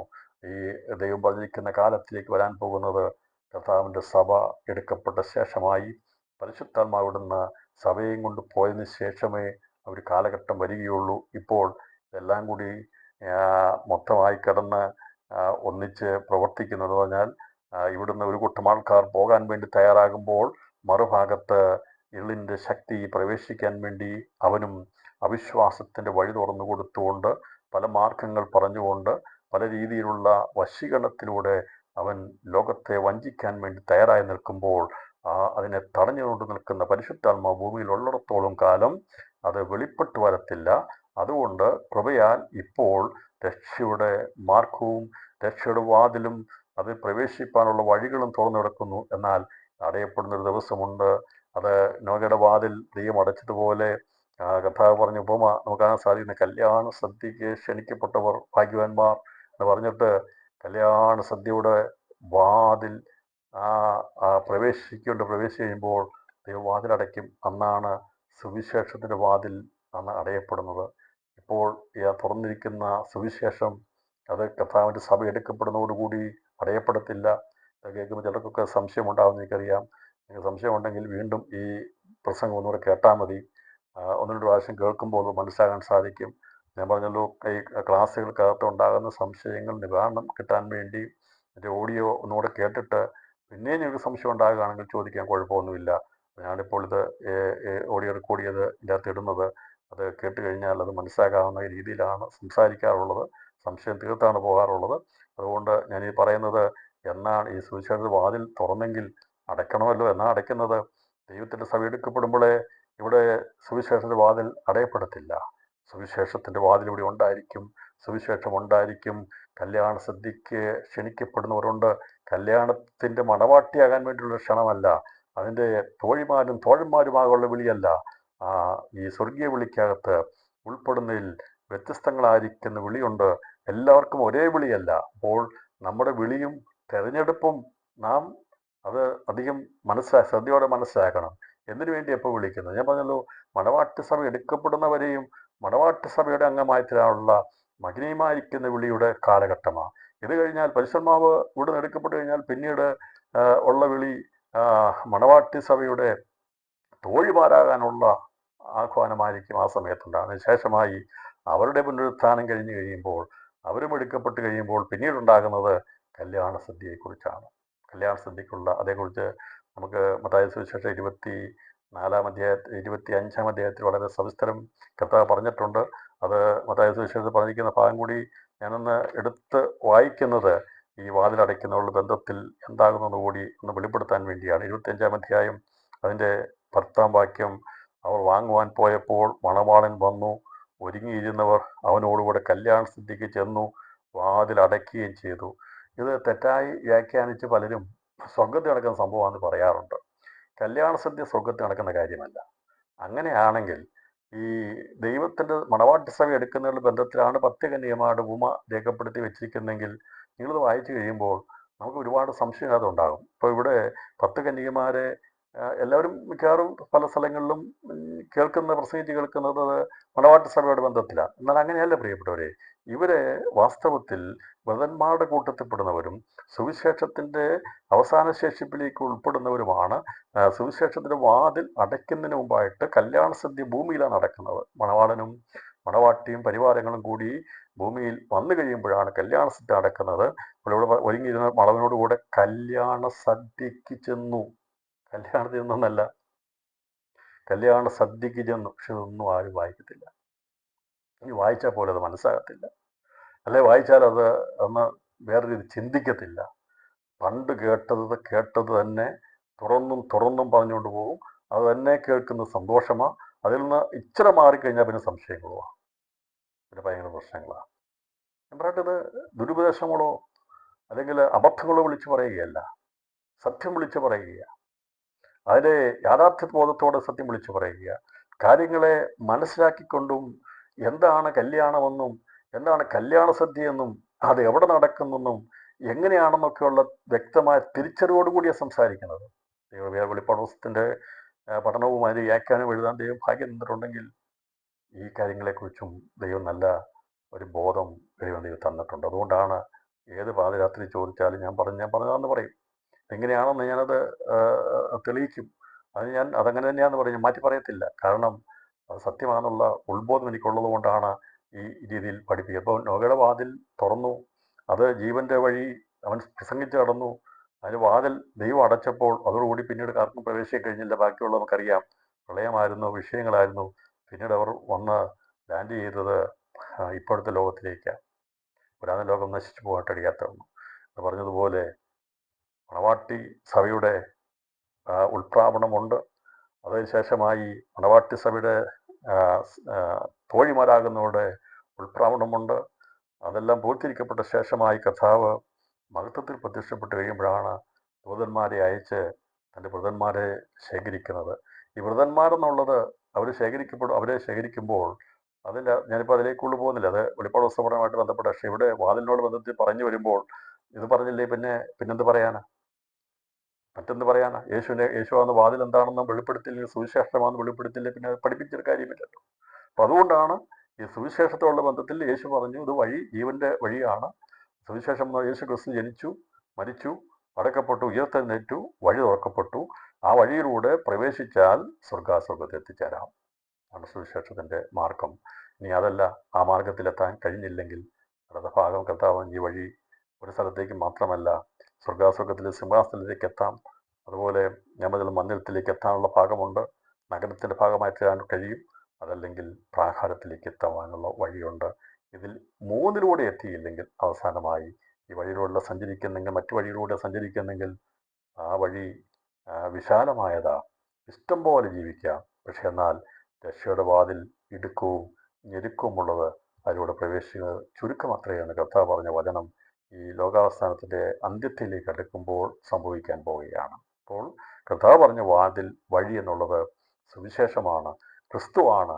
അവൻ പറഞ്ഞു ഞാൻ വാതിലാകുന്നു. ഇതിനർത്ഥം യേശു പറഞ്ഞു ഞാൻ തകർക്കപ്പെടുന്നത് നിങ്ങളുടെ സുരക്ഷിതത്തിന് വേണ്ടിയാണ്. വാതിലിൻ്റെ പ്രത്യേകത സുരക്ഷിതത്വമാണ്. ഒരു വീടിൻ്റെ വാതിൽ എന്ന് പറയുമ്പോൾ അവിടെ പ്രവേശിച്ച് വാതിൽ എന്തിനാ അടയ്ക്കുന്നത്? ഇവിടെ ഒന്നും നമുക്ക് പേടിക്കാനില്ലെങ്കിൽ വാതിലടയ്ക്കേണ്ട ആവശ്യമില്ല. അപ്പോൾ നമുക്ക് എല്ലാ മുറികൾക്കും വാതിലും വെക്കാൻ കാരണം ആ മുറികൾ വീട്ടിലേക്ക് പ്രവേശിച്ച് കഴിയുമ്പോൾ അവിടെ വരെ വീടിൻ്റെ വാതിലാണ്, വഴിയാണ്. വഴിയിൽ നിന്ന് വന്നിട്ട് നമ്മൾ പ്രവേശിച്ച് കഴിയുമ്പോൾ സുരക്ഷിതത്തിന് വേണ്ടിയാണ് വാതിലടയ്ക്കുന്നത്. അങ്ങനെയാണെങ്കിൽ കഥ പറഞ്ഞു ഒരിക്കലും അടയ്ക്കപ്പെടാത്ത ഗോപുരങ്ങളുള്ള ഒരു പുതിയ യെരൂശലേം പണിയപ്പെടുന്നുണ്ട്. അതിൻ്റെ ഗോപുരങ്ങൾ പകൽക്കാലത്തിനല്ല, ഒരു കാലത്തും അടയ്ക്കപ്പെടുകയില്ല.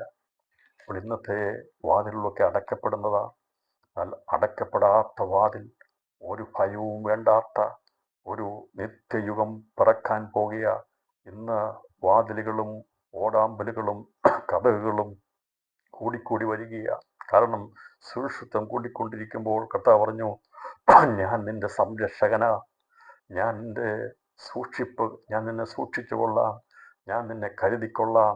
നിന്റെ പുറമെയുള്ള വസ്തുക്കളും പുറമെയുള്ള കാര്യങ്ങളും സൂക്ഷിപ്പാൻ വേണ്ടിയാ കല്ലുകൊണ്ടുള്ളും മണ്ണുകൊണ്ടും ഒക്കെ വീടുണ്ടാക്കി നീ ജീവിക്കുന്നതെങ്കിൽ നിന്റെ അകത്തൊരു അമൂല്യമായൊരു ജീവനുണ്ട്. എൻ്റെയും നിങ്ങളുടെയും അകത്തൊരു അമൂല്യമായ ജീവനുണ്ട്. അതിനെ കല്ലുകൊണ്ടുണ്ടാക്കിയ വീട്ടിലോ മരം കൊണ്ട് പണിതുയർത്തി അല്ലെങ്കിൽ ഇരുമ്പുകൊണ്ടുണ്ടാക്കിയ വാതിലുകൾക്കോ സുരക്ഷിതമാക്കാൻ കഴിയത്തില്ല. അതിനെ സംരക്ഷിക്കണമെങ്കിൽ, അകത്തുള്ള മനുഷ്യൻ്റെ ആത്മാവിനെ സംരക്ഷിക്കണമെങ്കിൽ, അത് ഇളായി തീരാതിരിക്കണമെങ്കിൽ, നരകത്തിൽ പോകാതിരിക്കണമെങ്കിൽ, നഷ്ടപ്പെട്ടു പോകാതിരിക്കണമെങ്കിൽ, കവർച്ച ചെയ്യപ്പെടാതിരിക്കണമെങ്കിൽ വാതിലാകുന്ന ഞാൻ സുരക്ഷിതത്വം നൽകാമെന്നാണ് യേശു ഇവിടെ സംസാരിച്ചത്. മനസ്സിലായെന്ന് ഞാൻ വിശ്വസിക്കുന്നു. കഥ പറഞ്ഞ് ഞാൻ വാതിലാകുന്നതിൻ്റെ അർത്ഥം ഞാൻ സംരക്ഷകനാ. നിന്റെ ആത്മാവിനെ സംരക്ഷിക്കുവാൻ എനിക്ക് മാത്രമേ കഴിയുകയുള്ളൂ. യേശു അല്ലാതെ മറ്റാർക്കും മനുഷ്യൻ്റെ ആത്മാവിനെ സൂക്ഷിക്കുവാൻ കഴിയത്തില്ല. ഉള്ള കഥ പറഞ്ഞ് ഞാൻ വാതിലാകുന്നു. വാതില സംരക്ഷണത്തിനായി ഞാൻ ദൈവത്തിന് സ്തോത്രം ചെയ്യുക. കർത്താവാതിലാകുമെന്ന് പറഞ്ഞുകൊണ്ട് നമ്മുടെ വീടിൻ്റെ വാതിൽ അടയ്ക്കരുതെന്നതിൻ്റെ അർത്ഥം. ചിലന്ന് വിചാരിക്കും യേശു സംരക്ഷിച്ചോളും, വീടിൻ്റെ കതവൊക്കെ അടച്ചോണം കേട്ടോ, അതിൻ്റെ ജഡപരമായിട്ടുള്ള സൂക്ഷിപ്പിന് വേണ്ടിയിട്ടാണ് തന്നിരിക്കുന്നത്. അതേ കഥ അടച്ചില്ലേ പട്ടി കയറും, പക്ഷേ മനുഷ്യൻ കയറും. അതുകൊണ്ട് നമ്മൾ കഥ അടയ്ക്കണം, നമുക്ക് വേണം, വാതിൽ വേണം. പക്ഷെ എന്നാൽ കർത്താവ് പറഞ്ഞ വാതിലാകുന്നതിൻ്റെ അർത്ഥം എന്നെ കൂടാതെ രക്ഷപ്പെടാൻ കഴിയത്തില്ല. നിന്റെ ജീവന്റെ സംരക്ഷണം വേണമെങ്കിൽ, അകത്തെ ആത്മാവ് സംരക്ഷിക്കപ്പെടണമെങ്കിൽ അത് എനിക്ക് മാത്രമേ സംരക്ഷിക്കുക. വാതിൽ എന്ന് പറഞ്ഞ അർത്ഥം അതാണ്, സംരക്ഷിക്കുന്ന. തുറക്കണം, അടയ്ക്കണം എന്ന് പറഞ്ഞാൽ എപ്പോഴും അടച്ചു വെക്കുന്നതല്ല. വെളിയിൽ പോകേണ്ട സമയത്ത് വെളിയിൽ പോകണം, വെളിയിൽ അകത്ത് വരണം. അപ്പോൾ ദൈവമായ കർത്താവ് വാതിലായി നമ്മളെ സംരക്ഷിക്കുന്നു, നമ്മളെ സൂക്ഷിക്കുന്നു. നമ്മുടെ അകത്തെ ആത്മാവിനെ, ആ അമൂല്യമായ നിധിയെ ദൈവത്തിന് മാത്രമേ സൂക്ഷിക്കാൻ കഴിയത്തുള്ളൂ. നമുക്ക് സൂക്ഷിക്കാൻ കഴിയത്തില്ല. നമുക്ക് നമ്മുടെ ശരീരത്തെ സൂക്ഷിപ്പാനുള്ള കഥകളൊക്കെ അടച്ചു വെക്കാൻ സാധിക്കും. അത് നമ്മുടെ ജഡപരമായിട്ടുള്ള സൂക്ഷിപ്പാണെങ്കിൽ കഥ പറഞ്ഞു, ഈ ഞാൻ വാതില, ഞാൻ വാതിലാകുന്നു, ആ വാതിലാണ് സുവിശേഷം. ആ സുവിശേഷത്തിൻ്റെ വാതിൽ യേശു ക്രിസ്തു മുഖാന്തരമായി കാൽവറിയിൽ തുറക്കപ്പെട്ടു. വാതിൽ തുറക്കപ്പെട്ടു, അവൻ കുത്തിത്തുളയ്ക്കപ്പെട്ടു. സംരക്ഷണത്തിൻ്റെ വാതിൽ നമുക്ക് വേണ്ടി തുറക്കപ്പെട്ടു. സുവിശേഷം ഘോഷിക്കപ്പെടുവാൻ തുടങ്ങി. അത് അടയപ്പെടുന്നത് കർത്താവിൻ്റെ രണ്ടാമത്തെ വരവിൻ്റെ സമയത്താണ്. ഒന്നാമത്തെ വരവെങ്കിൽ കർത്താവിൻ്റെ ഒന്നാമത്തെ വരവെങ്കിൽ സുവിശേഷത്തിൻ്റെ വാതിൽ, സുവിശേഷത്തിൻ്റെ വഴി തുറക്കപ്പെട്ടു, വാതിൽ തുറക്കപ്പെട്ടു. ഇന്ന് അന്നു മുതൽ ആത്മാവിൻ്റെ സംരക്ഷണത്തിന് വേണ്ടി, നമുക്ക് വേണ്ടി നമ്മളെ സൂക്ഷിക്കുന്ന, സുവിശേഷത്തിലൂടെ എത്തുന്നവരെ കർത്താവ് പറഞ്ഞു, ഞാൻ നിങ്ങളെ സംരക്ഷിക്കുന്നവനാണ്, ഒരു നാളും തള്ളിക്കളയാത്തവനാ, കൈവിടാത്തവനാ, നീ ഭയപ്പെടേണ്ട, ഞാൻ നിന്നെ സംരക്ഷിക്കാമെന്ന് കർത്താവിൻ്റെ അർത്ഥം. അവൻ വാതിലായി നമ്മളെ സൂക്ഷിക്കുന്നു. ആ വാതിൽ അടയപ്പെടുന്നത് രണ്ടാമത്തെ വരവെങ്കിലാണ്. ഇതേക്കുറിച്ച് നമുക്ക് സങ്കീർത്തനങ്ങളിൽ കാണുവാൻ സാധിക്കുന്നുണ്ട്. സങ്കീർത്തനത്തോടുള്ള ബന്ധത്തിൽ പഠിക്കുമ്പോൾ ഈ വചനത്തോടുള്ള ബന്ധത്തിലുള്ള ആത്മീയ കാഴ്ചപ്പാട് നമുക്ക് ആ സങ്കീർത്തനങ്ങളെ വായിക്കുമ്പോൾ നമുക്ക് കാണാനായിട്ട് സാധിക്കുന്നുണ്ട്. സങ്കീർത്തനങ്ങളെ പുസ്തകങ്ങൾ നമ്മൾ പഠിക്കുമ്പോഴും നമുക്ക് അവിടെയും കാണാൻ സാധിക്കുന്നത് ഈ വാതിൽ ഏതാകുന്നു എന്നുള്ളത് 118 സങ്കീർത്തനം അതിൻ്റെ 20 വാക്യവും 24 സങ്കീർത്തനം 6 മുതൽ 10 വരെയുള്ള വാക്യങ്ങളും ഇന്ന് രാത്രിയിൽ നാം ചിന്തിച്ച് ഞാൻ സന്ദേശം അവസാനിപ്പിക്കാം. എന്താണ് വാതിൽ എന്നുള്ളത് മനസ്സിലായി വിചാരിക്കുന്നു. അപ്പോൾ യേശു വഴിയാണെന്ന് പറഞ്ഞൊരു അർത്ഥം മനസ്സിലായല്ലോ. ജീവൻ്റെ വഴി. നമ്മുടെ ജീവിതയാത്രയിൽ നമുക്ക് ദൈവം വഴി കാണിച്ചു തരികയാണ്. സുവിശേഷം വഴിയാണ്. വഴി കാണിച്ച് നാം പ്രവേശിക്കേണ്ട ആ നിത്യതയിൽ എത്തുവോളം കർത്താവ് പറഞ്ഞു, ഞാൻ നിന്നെ കാത്തുകൊള്ളാം, ഞാൻ നിന്നെ സംരക്ഷിച്ചുകൊള്ളാം. പരിശുദ്ധാത്മാവിൻ്റെ സംരക്ഷണം, ദൈവത്തെ ദൂതന്മാരുടെ സംരക്ഷണമൊക്കെ തന്ന് നമ്മളെ സൂക്ഷിക്കുമ്പോൾ കർത്താവ് പറഞ്ഞു, വേറെ ആർക്കും ഈ സംരക്ഷണം ചെയ്യാൻ കഴിയത്തില്ല. അതുകൊണ്ടാണ് കർത്താവ് പറഞ്ഞത്, മറ്റാരെങ്കിലും പറയുന്നുണ്ടെങ്കിൽ അവർക്ക് അതെല്ലാം ഡ്യൂപ്ലിക്കേറ്റാ, അതെല്ലാം കള്ളത്തരങ്ങളാ, ബോഷ്ക. യഥാർത്ഥത്തിൽ ഒരൊറ്റ മാർഗമേ ഉള്ളൂ സംരക്ഷിക്കപ്പെടുവാൻ. അത് കുഞ്ഞാടിൻ്റെ രക്തത്തിലല്ലാതെ മറ്റൊരു മാർഗമില്ല. ശുദ്ധീകരിച്ച് നമ്മുടെ പാപം പോക്കി നമ്മെ ധൈര്യമുള്ളവരാക്കി മരണഭീതിയിൽ നിന്നും മാറ്റി സംരക്ഷിച്ച് പിതാവിൻ്റെ സന്നിധിയിൽ, മഹിമാസന്നിധിയിൽ നമ്മെ കളങ്കമില്ലാത്തവരായി വീഴാതെ വണ്ണം കാത്തു സൂക്ഷിച്ച് നമ്മെ കൊണ്ട് എത്തിക്കുവാൻ കഴിവുള്ള ഒരേ ഒരുവൻ യേശു കർത്താവ് മാത്രമാണ്. അതുകൊണ്ടാണ് യൂദയുടെ ലേഖനത്തിൽ അതേക്കുറിച്ച് രേഖപ്പെടുത്തിയിരിക്കുന്ന യൂദയുടെ ലേഖനത്തിൻ്റെ ആ ഭാരം അതിൻ്റെ അവസാന ഭാഗത്ത് എഴുതിയിരിക്കുന്നതാണെന്ന് പറഞ്ഞാൽ, ലേഖനങ്ങൾ അവസാനിപ്പിക്കുന്ന ഭാഗം അവസാനിപ്പിക്കുമ്പോൾ ആ വഴിയിലൂടെ സഞ്ചരിച്ച് എവിടെ എത്തിച്ചേരുമെന്നുള്ള സന്ദേശം പറഞ്ഞാണ് യൂദ ലേഖനം എഴുതി അവസാനിപ്പിച്ചിരിക്കുന്നത്. പിന്നെ വെളിപ്പാട് പുസ്തകം പ്രവചന പുസ്തകമാണ്. അത് വഴിയും സത്യം ജീവനുമായിരിക്കുന്ന ക്രിസ്തു വെളിപ്പെടുന്ന കാലത്തെക്കുറിച്ചാണ് പറഞ്ഞിരിക്കുന്നത്. യൂദ ലേഖനം ഇങ്ങനെ പറഞ്ഞിരിക്കുന്നത്, വീഴാതെ വണ്ണം നിങ്ങളെ സൂക്ഷിച്ച് തൻ്റെ മഹിമാ സന്നിധിയിൽ കളങ്കമില്ലാത്തവരായി ആനന്ദത്തോടെ നിർത്തുവാൻ ശക്തിയുള്ളവന്. അപ്പം നമ്മളെ എങ്ങനെയാണ് നിർത്തുന്നത്? കളങ്കമില്ലാത്തവരായി ആനന്ദത്തോടെ നിർത്തുവാൻ ശക്തിയുള്ളവൻ. ഈ കളങ്കമില്ലാതെ ജീവിക്കാമെങ്കിൽ അത് ആനന്ദ ജീവിതമാണ്. അവര് വിട്ട് ഉള്ള കാര്യങ്ങളൊക്കെ പറയും, അതാരും പിണങ്ങുമെന്നോ ഇണങ്ങുമെന്നുള്ള കളങ്കമില്ലാത്ത ജീവിതം, അത് അങ്ങനെയുള്ളൊരു സന്തോഷമുണ്ട്. അതുകൊണ്ട് അവിടെ പറയുന്നത്, വീഴാതെ വണ്ണം നിങ്ങളെ സൂക്ഷിച്ച് തൻ്റെ മഹിമാസന്നിധിയിൽ കളങ്കമില്ലാത്തവരായി ആനന്ദത്തോടെ നിർത്തുവാൻ ശക്തിയുള്ളവൻ. ക്രിസ്തു ജീവിതം ആനന്ദമാണ്, സന്തോഷമാണെന്ന് പറയാൻ കാരണം കളങ്കമില്ലാതെ നിഷ്കളങ്കമായിട്ടാണ് ജീവിക്കുന്നെങ്കിൽ എത്ര സന്തോഷകരമാണ്, എത്ര സമാധാനമാണ്, എത്ര ആനന്ദകരമാണ്. ഇതാരാ നമുക്ക് പഠിപ്പിച്ചു തന്നത്? എങ്ങനെയാണ് നമുക്കിത് ലഭിച്ചത്? നമ്മുടെ പൂർവികന്മാരായിരിക്കുന്ന പരമ്പരാഗതമായിരിക്കുന്ന രീതിയിൽ നിന്ന് കിട്ടിയതാണോ? ഒരു പരിധി വരെ അത് പല പലർക്കും ലഭിക്കുന്നുണ്ടെങ്കിൽ യഥാർത്ഥമായിട്ടുള്ള ആനന്ദം. ഭൂമിയിലെ ജീവിതത്തെക്കുറിച്ച് നമുക്കറിയാം, തലമുറകൾ പറഞ്ഞു കൊടുത്ത് പഠിപ്പിച്ച് പല മതങ്ങളിലുള്ളവർ നല്ല രീതിയിൽ ഭൂമി ജീവിക്കുന്നുണ്ട്. പക്ഷേ അത് ഭൗമിക ജീവിതത്തോട് ബന്ധത്തിലുള്ള കാര്യമാണ്. എന്നാൽ കർത്താവിൻ്റെ പിതാവാം ദൈവത്തിൻ്റെ മഹിമാസന്നിധിയിൽ കളങ്കമില്ലാത്തവരായി ആനന്ദത്തോടെ വീഴാതെ വണ്ണം നിർത്തണമെങ്കിൽ ഒരേ ഒരു മാർഗമേ ഉള്ളൂ, ക്രിസ്തുവിൻ്റെ മാർഗം മാത്രമേ ഉള്ളൂ.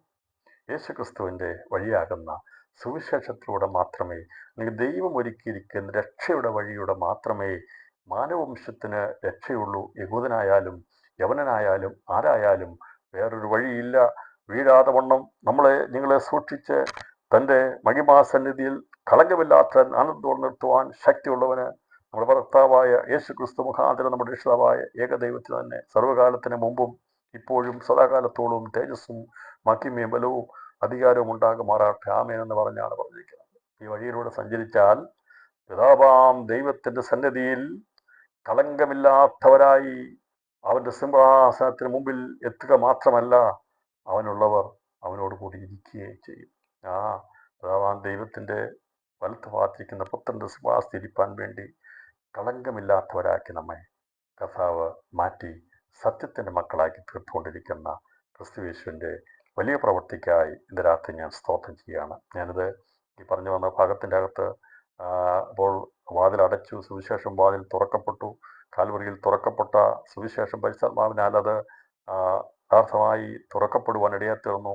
ആ മാർഗം അത് പ്രവർത്തന നിരതമായി ഓരോ വിശ്വാസത്തിൻ്റെ തികവിലുള്ള നിലവാരത്തിനനുസരിച്ചുള്ളവരെ ഈ ഭൂമിയിൽ നിന്ന് പുനരുത്ഥാനത്തോടുകൂടി, അല്ലെങ്കിൽ അതിൻ്റെതായ കാലഘട്ടത്തിൽ പുനരുത്ഥാന രൂപാന്തരത്തോടുകൂടി മണവാട്ടി സഭ എടുക്കപ്പെടുന്നതിന് ശേഷമായുള്ള പുനരുത്ഥാനത്തോടുകൂടി മണവാട്ടിയുടെ തോഴന്മാർ എടുക്കപ്പെടുവാനുള്ള സമയത്ത് എടുക്കപ്പെടും. അതിനുശേഷമായിട്ടുള്ള കാര്യങ്ങളെക്കുറിച്ചൊക്കെയാണ് കല്യാണസദ്യയെക്കുറിച്ച് പറയുമ്പോൾ അത് പറഞ്ഞിരിക്കുന്നത്, മണവാളൻ വന്ന് ഒരുങ്ങിയിരുന്നവരോടുകൂടെ കല്യാണസ്ഥിതി എന്ന് വാതിലടയ്ക്കുകയും ചെയ്തു. അന്ന് വരെയും സുവിശേഷത്തിൻ്റെ കൈവിളക്കുണ്ടായിരിക്കും. 7 നിലവിളക്ക് മണവാട്ടി സഭയുള്ള ബന്ധത്തിലും 2 നിലവിളക്ക് കാണിക്കുന്നത് അത് തോഴിമാരുള്ള ബന്ധത്തിലും കാണിച്ചിട്ട് അവസാനം കൈവിളക്കേന്തിയ കന്യകമാരെ കാണിക്കുന്നത് അവർ കല്യാണ സദ്യക്ക് പ്രവേശിക്കപ്പെടുവാൻ വേണ്ടി ക്ഷണിക്കപ്പെട്ടവരാകുന്നെന്നാണ് വെളിപ്പെടുത്തിയിരിക്കുന്നത്. അതാണ് 7 നിലവിളക്ക്, 2 നിലവിളക്ക്, കൈവിളക്കുകൾ എന്നുള്ള രീതിയിൽ ദൈവത്തിൻ്റെ സുവിശേഷത്തിൽ കുറിച്ച് പറഞ്ഞിരിക്കുന്ന മാർമിക വിഷയം മനസ്സിലായി വിചാരിക്കുന്നു. ഇനി ആർക്കെങ്കിലും കൂടുതൽ സംശയങ്ങളോ കാര്യങ്ങളോ ഒക്കെ ഉണ്ടെങ്കിൽ ഇത് സംബന്ധമായി എഴുതിയ പുസ്തകങ്ങളൊക്കെ കൊണ്ട് വായിച്ചു നോക്കാം. അത് കയ്യിലില്ലെങ്കിൽ വെബ്സൈറ്റ് വായിച്ച് നിങ്ങൾക്ക് പഠിക്കാൻ സാധിക്കും.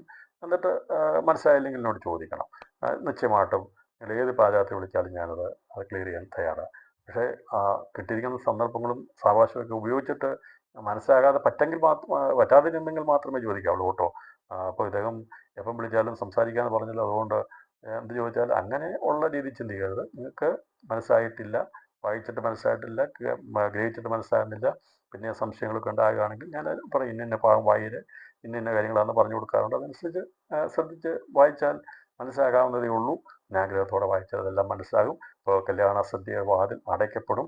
എന്നാൽ സങ്കീർത്തനത്തിൽ 118 സങ്കീർത്തനത്തിൽ ഇവിടെ പറഞ്ഞിരിക്കുന്ന 20-ാം വാക്യത്തിൽ രക്ഷയുടെ വാതിൽ ക്രിസ്തുവാകുന്നു എന്നുള്ളത് 118 സങ്കീർത്തനത്തിൽ വളരെ വ്യക്തമായി രേഖപ്പെടുത്തിയിട്ടുണ്ട്. 118 സങ്കീർത്തനം അതിൻ്റെ 20-ാം വാക്യം നമുക്ക് യേശു ക്രിസ്തു പറഞ്ഞ വാതിനുള്ള ബന്ധത്തിലാണ് എന്നുള്ളത് ഇവിടെ വായിക്കാൻ കർത്താവിൽ താല്പര്യപ്പെടുക. 118 സങ്കീർത്തനം അതിൻ്റെ 20-ാം വാക്യത്തിൽ പറഞ്ഞിരിക്കുന്നത്, യഹോവയുടെ വാതിൽ ഇത് തന്നെ, നീതിമാന്മാർ അതിൽ കൂടി കടക്കും. വളരെ വ്യക്തമായി യേശു പറഞ്ഞു. അനീതിയുടെ വാതിലുകൾ പലതുണ്ട്, പല ഉപദേശങ്ങളുണ്ട്. അതിലൂടെ അനീതി പ്രവർത്തിക്കുന്നവർ അവർക്കൊന്നും വിട്ടുകളയണ്ട, വേർപെടണ്ട, എങ്ങനെ നിന്നാലും കുഴപ്പമില്ല, അതിൻ്റെ രീതിയിൽ പോയി ആ രീതിയിലേക്ക് പോകും. അല്ലെങ്കിൽ അത് ഒരിക്കലും സാധാരണക്കാർക്കൊന്നും പ്രവേശിക്കാൻ കഴിയാത്ത വിധത്തിലുള്ള വലിയ വിഷയങ്ങൾ അല്ലെങ്കിൽ പല രീതിയിലുള്ള തെറ്റായ ചിന്തകളാണ് അത് കാണിക്കുന്നെങ്കിൽ, യഹോവയുടെ വാതിൽ അത് ഏത് മനുഷ്യർക്കും പ്രവേശിക്കാൻ പറ്റുന്ന വാതിലാണ്. സുവിശേഷം ലോകത്തുള്ള എല്ലാ മനുഷ്യർക്കും അംഗീകരിക്കാൻ സാധിക്കും. എന്താണ് പറയുന്നത്? സുവിശേഷത്തിൽ പറയുന്നത്, ഇത് വിശ്വാസയോഗ്യവും, യേശുക്രിസ്തു പാപികളെ രക്ഷിപ്പാൻ ലോകത്തിൽ വന്നു എന്നത് വിശ്വാസയോഗ്യവും എല്ലാവരും അംഗീകരിപ്പാൻ യോഗ്യവുമായ വചനം തന്നെ. അത് എല്ലാവർക്കും അംഗീകരിപ്പാൻ കഴിയും. യേശുക്രിസ്തു പാപികളെ രക്ഷിപ്പാൻ ലോകത്തിൽ വന്നു എന്നത് വിശ്വാസവും എല്ലാവരും അംഗീകരിപ്പാൻ യോഗ്യമായ വചനമാണ്. അതിൻ്റെ അർത്ഥം അത് വിശ്വാസയോഗ്യമാണ്. തെളിവില്ലാത്ത ഒരു കഥയല്ലത്. ഇന്നത്തെ ഡേറ്റ് എഴുതുമ്പോഴും ഡിസംബർ മാസം കഴിഞ്ഞ് 2025 പ്രവേശിക്കുമ്പോഴും സത്യമാണെന്ന് പറയുക, യേശു രക്ഷ കർത്താവ് വന്ന ഡിസംബർ 25 കുറിച്ചല്ല കർത്താവ് പറഞ്ഞിരിക്കുന്നത്. സുവിശേഷം അഥവാ യേശു ക്രിസ്തു പാപികളെ രക്ഷിപ്പാൻ വന്നു എന്നത് വിശ്വാസ്യമാണ്. സംശയമുണ്ടോ ആർക്കെങ്കിലും? യേശു പാപികളെ രക്ഷിപ്പാൻ ഒന്നാമത് വന്നു എന്നത് വിശ്വാസ്യമാണ്. ഒരുപക്ഷെ ഇതൊന്നും അറിയാതെ പലരും ആഘോഷങ്ങൾ നടത്താറുണ്ട്, പലതും ആഘോഷിക്കാറുണ്ട്, പലതും പറയാറുണ്ട്, പാട്ടുപാടാറുണ്ട്. അതുകൊണ്ട് രക്ഷിക്കപ്പെടത്തില്ല കേട്ടോ. യേശു ക്രിസ്തു വന്നത് അത് വിശ്വാസയോഗ്യമാണ്. അവൻ വന്നത് എന്തിനു വേണ്ടിയെന്നറിയാമോ? പാപികളെ രക്ഷിപ്പാൻ വേണ്ടിയാ വന്നത്. പാട്ടുപാടിയും മദ്യപിച്ചും അത് യേശു വന്നുവെന്ന് പ്രഖ്യാപിച്ചിട്ട് പാടിയിട്ട് നിരക്ഷിക്കപ്പെട്ടിട്ടില്ലെങ്കിൽ നിന്റെ വാ കൊണ്ട് തന്നെ നീ തന്നെ ശിക്ഷയ്ക്കുള്ളത് ഛർദ്ദിച്ചു വെക്കുക. അതുകൊണ്ട് എന്നെ കേൾക്കുന്ന ആരെങ്കിലും, ഈ സന്ദേശം കേൾക്കുന്നെങ്കിൽ ലോകത്തിൽ എവിടെയെങ്കിലും ഈ ആഘോഷങ്ങളൊക്കെ നടത്തിയ ശേഷമായി രക്ഷയുടെ വഴിയാകുന്ന ക്രിസ്തു യേശുവിൻ്റെ യഥാർത്ഥമായ പുണ്യാഗ രക്തത്തിൽ ആശ്രയിച്ച് പാപിയായിരിക്കുന്ന മനുഷ്യനെ എങ്ങനെ രക്ഷിച്ചു എന്നുള്ള ദൈവം പറഞ്ഞിട്ടുണ്ട്. പാട്ടുപാടി കേക്ക് മുറിച്ചാരും രക്ഷിക്കപ്പെടുമെന്ന് കഥ പറഞ്ഞിട്ടില്ല. എല്ലാ വർഷവും പാട്ടുപാടി കേക്ക് മുറിച്ച് ആഘോഷം നടത്തിയാൽ രക്ഷിക്കപ്പെടാമെന്നല്ല കഥ പറഞ്ഞത്. മാനസാന്തരപ്പെടണം. പാട്ടുപാടാൻ എളുപ്പമാ, കേക്ക് വാങ്ങിച്ച് മുറിക്കാൻ എളുപ്പമാ, സ്റ്റാർ തൂക്കാൻ എളുപ്പമാ, പടക്കം പൊട്ടിക്കാൻ എളുപ്പമാ. അത് ലോകം ചെയ്യുന്നതാ. പക്ഷെ എന്നാൽ ഒരു കാര്യമാണ് ചെയ്യേണ്ടത്. പാപിയെ രക്ഷിപ്പാൻ ലോകത്തിൽ വന്നെങ്കിൽ പാപിയായ മനുഷ്യൻ ചെയ്യേണ്ടത് ആഘോഷമല്ല. പാപിയായ മനുഷ്യൻ ദൈവത്തിൽ മുട്ടുമടക്കണം. പാപിയാണ് സമ്മതിക്കണം. എൻ്റെ പാപത്തിന് വേണ്ടിയാണ് യേശു മരിച്ചെന്നുള്ളത് അവൻ ഹൃദയം കൊണ്ട് വിശ്വസിച്ച് വാ കൊണ്ട് ഏറ്റു പറഞ്ഞാൽ നീ രക്ഷിക്കപ്പെടുവാനിടയായിത്തീരും. അതല്ലാതെ എത്ര രൂപയുടെ പടക്കം പൊട്ടിച്ചാലും, എത്ര സ്റ്റാർ, എത്ര വിളക്കുകൾ കൊളുത്തിയിട്ടാലും അതൊന്നും രക്ഷയ്ക്ക് കാരണമായി തീരത്തില്ല. ആഘോഷത്തിലൂടെയല്ല രക്ഷ, കരച്ചിലൂടെയാണ്, അനുതാപത്തിലൂടെയാണ്, കണ്ണുനീരിലൂടെയാണ്, മാനസാന്തരത്തിലൂടെയാണ് രക്ഷ. ആഘോഷത്തിലൂടെയല്ല. സാത്താൻ വഞ്ചിക്കുകയാണ്, അനേകരെ വഞ്ചിക്കുകയാണ്. വഞ്ചിക്കപ്പെട്ടു പോകരുത് പ്രിയപ്പെട്ടവരെ. ഭാവിയാകുന്ന പാപത്തെക്കുറിച്ചും നീതിയെക്കുറിച്ചും ന്യായവിധിയെക്കുറിച്ചും ബോധം വരുത്തുന്ന ദൈവത്തിൻ്റെ പരിശുദ്ധാത്മാവ് ബോധം വരുത്തി ദൈവവിലേക്ക് കൊണ്ടുവന്ന് വേർപെട്ട് ദൈവത്തെ ആരാധിക്കുന്നു. അവർ ആഘോഷങ്ങളിലൂടെയല്ല. അതിനുശേഷമുണ്ട് സന്തോഷമുണ്ട്, ആരാധനയിൽ സന്തോഷമുണ്ട്, ആനന്ദമുണ്ട്. ഞാൻ പറഞ്ഞല്ലോ, രക്ഷിക്കപ്പെട്ട് കഴിയുമ്പോൾ, വിശുദ്ധീകരണം പ്രാപിച്ചു കഴിയുമ്പോൾ ആനന്ദത്തോടെ ഇവിടുന്ന് ജീവിച്ച് ആനന്ദത്തോടെ പിതാവിൻ്റെ മഹിമാ സന്നിധിയിൽ നിർത്തുവാൻ വേണ്ടിയ പരിശുദ്ധാത്മാവ് എന്നെയും നിങ്ങളെ ഒരുക്കിക്കൊണ്ടിരിക്കുന്നത്. ഈ വഴിയിലൂടെ സഞ്ചരിക്കുന്ന ദൈവമക്കൾക്ക് ആ സന്തോഷമുണ്ട്. അതിനെയാണ് രക്ഷയുടെ സന്തോഷം എന്ന് പറയുന്നത്. യേശു കർത്താവ് വരുമ്പോൾ ആ സന്തോഷം ആനന്ദമായി നമ്മെ പിതാവിൻ്റെ സന്നിധിയിൽ എത്തിക്കുവാൻ ഇടയായിത്തീരും. അത് നമ്മുടെ സന്തോഷം നമ്മളിന്ന് ആർക്കും എടുക്കുവാൻ കഴിയത്തില്ല. ബാക്കിയുള്ളവരെല്ലാം സന്തോഷം മാറിപ്പോകുമ്പോൾ മാറ്റമില്ലാത്ത സന്തോഷത്തിനായ സ്തോത്രം പറയുക. യഹോവയുടെ വാതിൽ ഇത് തന്നെ, നീതിമാന്മാർ അതിൽ കൂടി കടക്കും. നീതിമാന്മാർ അതിൽ കൂടി കടക്കും എന്ന്, കടന്നു എന്നല്ല, കടക്കും. പ്രവചനികമായിരിക്കുന്ന രീതിയിലാണ് സംഗീതം രേഖപ്പെടുത്തിയിരിക്കുന്നത്. കടക്കുമെന്ന് പറഞ്ഞപ്പോൾ യേശു പറഞ്ഞു, ആ വാതിൽ ഞാനാ, ആ വാതിൽ ഞാനാ. യഹൂദാ, നീ 112 സങ്കീർത്തനം വായിക്കാറില്ലേ? നീ ആലപിക്കാറുണ്ടല്ലോ, പാട്ട് പാടാറുണ്ടല്ലോ. അതെ, ദൈവത്തിന് സ്തോത്രം ചെയ്യുമെന്ന് പറഞ്ഞുകൊണ്ട് പാടുന്ന പാട്ടുകൾ പാടാറുണ്ടല്ലോ. അതിൽ പറഞ്ഞിരിക്കുന്ന വാതിലുണ്ടല്ലോ, ആ വാതിൽ ഞാൻ തന്നെയാണ്. അത് 2 പ്രാവശ്യം ആ വാതിലിനെ കുറിച്ച് പ്രസ്താവിച്ചത് കൂടി ഇന്ന് രാത്രി ചിന്തിച്ച് ഈ യേശു ക്രിസ്തു പറഞ്ഞ വാതിൽ ഏതാകുന്നു എന്നുള്ള സന്ദേശം ഞാൻ അവസാനിപ്പിച്ച് തുടർന്നുള്ള ഭാഗം ദൈവം വെച്ചാൽ വരുന്ന ആഴ്ച നമ്മൾ ചിന്തിക്കുന്നതായിരിക്കും. 24-ാം സങ്കീർത്തനം 6 മുതലുള്ള വാക്യങ്ങൾ പറയുന്നത്, ഇതാകുന്നു അവനെ അന്വേഷിക്കുന്ന തലമുറ, യാക്കോബിൻ്റെ ദൈവമേ തിരുമുഖം അന്വേഷിക്കുന്ന ഇവർ തന്നെ. ഇതാകുന്നു അവനെ അന്വേഷിക്കുന്ന തലമുറ. ഹാബേൽ മുതൽ ദൈവത്തെ അന്വേഷിക്കുന്നുണ്ടായിരുന്നു. ഹാബേൽ മരണപ്പെട്ടെങ്കിൽ ആദത്തിൻ്റെ സന്തതിയായിരിക്കുന്ന ശേത്ത്, അതിൽ നിന്ന് ദൈവത്തെ അന്വേഷിക്കുന്ന തലമുറ നമുക്ക് ക്രിസ്തുവിൻ്റെ തലമുറ, ക്രിസ്തുവിൻ്റെ വംശാവലി പുതിയ നിയമത്തിൽ എഴുതപ്പെടുമ്പോൾ നീതിമാന്മാരുടെ തലമുറ നമുക്ക് കാണാൻ സാധിക്കുന്നത്. മത്തായി എഴുതിയ സുവിശേഷത്തിലും ലൂക്കോസ് എഴുതിയ സുവിശേഷത്തിലും നീതിമാന്മാരുടെ തലമുറ പേരുകൾ എഴുതി അവിടെ ക്രിസ്തുവിൽ കൊണ്ടുവന്നതിന് ശേഷം പറഞ്ഞു, ഒരു തലമുറ യാക്കോബിന്റെ ദൈവമേ തിരുമുഖം അന്വേഷിക്കുന്നവർ തന്നെ.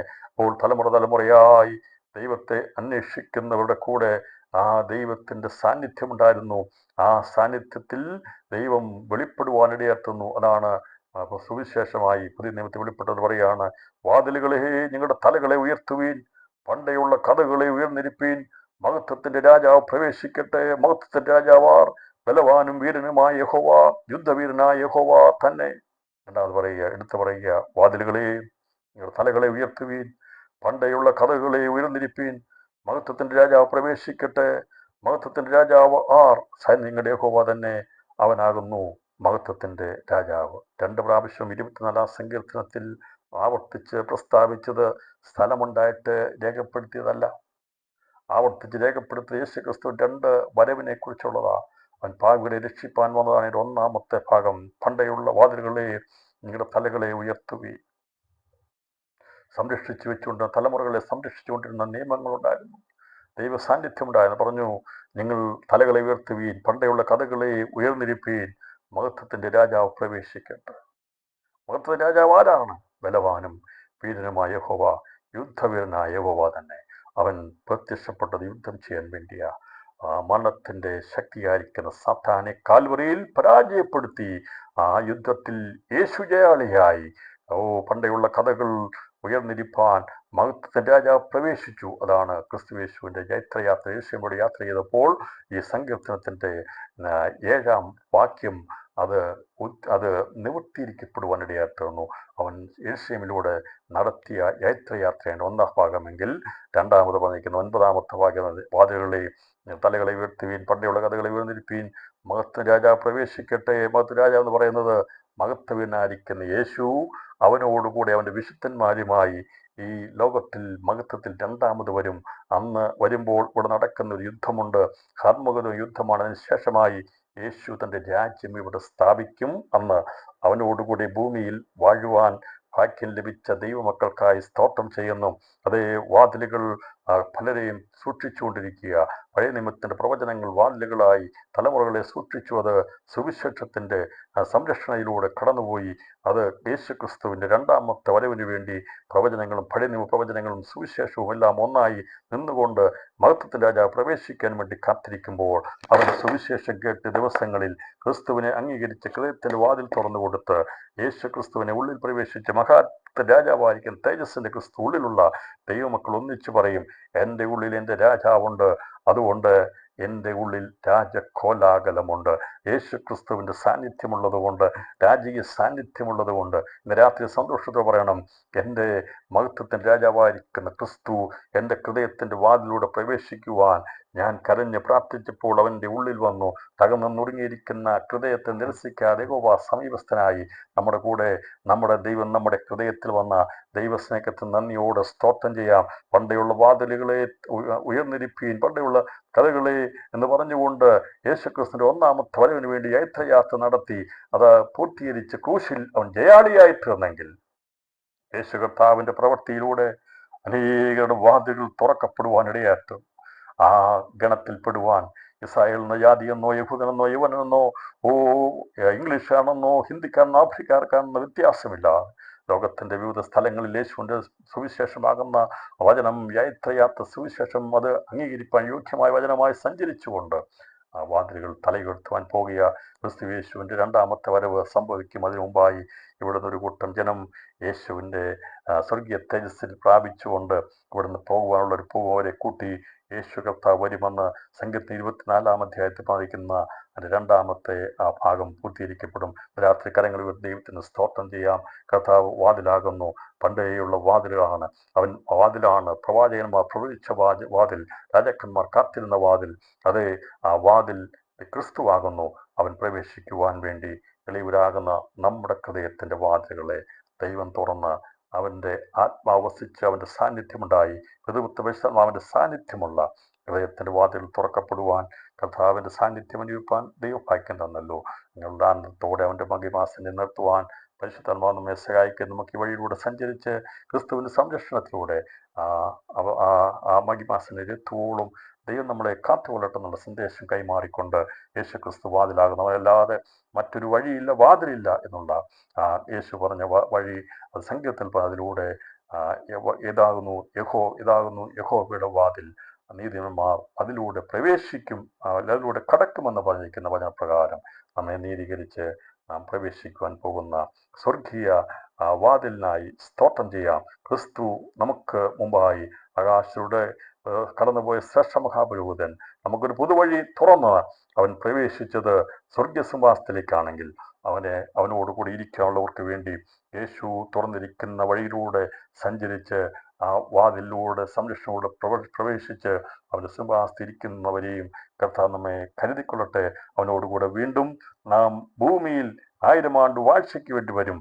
അന്ന് നടക്കുന്നതിനെക്കുറിച്ചും സങ്കീർത്തനത്തിൽ രേഖപ്പെടുത്തിയിട്ടുണ്ട്. അങ്ങനെ വചനത്തിലെല്ലാം രേഖപ്പെടുത്തിയിരിക്കുമ്പോൾ കർത്താവ് പറഞ്ഞു, എനിക്ക് മുമ്പ് വന്ന് പ്രവചിച്ച പ്രവചനങ്ങളെല്ലാം അത് കാവൽക്കാരായിരുന്നു, അതതിൻ്റെതായ പൂർത്തീകരണത്തിലേക്ക് വന്നു. ആ പ്രവചനങ്ങളെല്ലാം അത് ഒന്നൊന്നായി വാതിൽ കാവൽക്കാരൻ ആ വചനത്തിൻ്റെ ആ സത്യസമയത്ത് വെളിപ്പെടുത്തി പൂർത്തീകരിക്കുന്ന ഈ കാലഘട്ടത്തിൽ യേശു ക്രിസ്തുവിൻ്റെ വചനം അത് നിവർത്തിയിരിക്കപ്പെടുമെന്നുള്ള വിശ്വാസത്തോടെ ഞാൻ നിങ്ങളും കാത്തിരിക്കുന്നു. യേശു വരും, അവനോടുകൂടെ നാം എടുക്കപ്പെടുമെന്നുള്ള പ്രത്യാശയ്ക്കായി സ്തോത്രം ചെയ്യാം. ഈ വചനങ്ങളാൽ ദൈവമായ കർത്താവ് നമ്മെ സഹായിക്കട്ടെ. ദൈവമെന്ന് വെച്ചാൽ വരുന്ന ആഴ്ചയിൽ കർത്താവിനെ വെച്ചാൽ തുറന്നുള്ള ഭാഗങ്ങൾ ചിന്തിക്കാം. കർത്താവ് നമ്മെ സഹായിക്കും.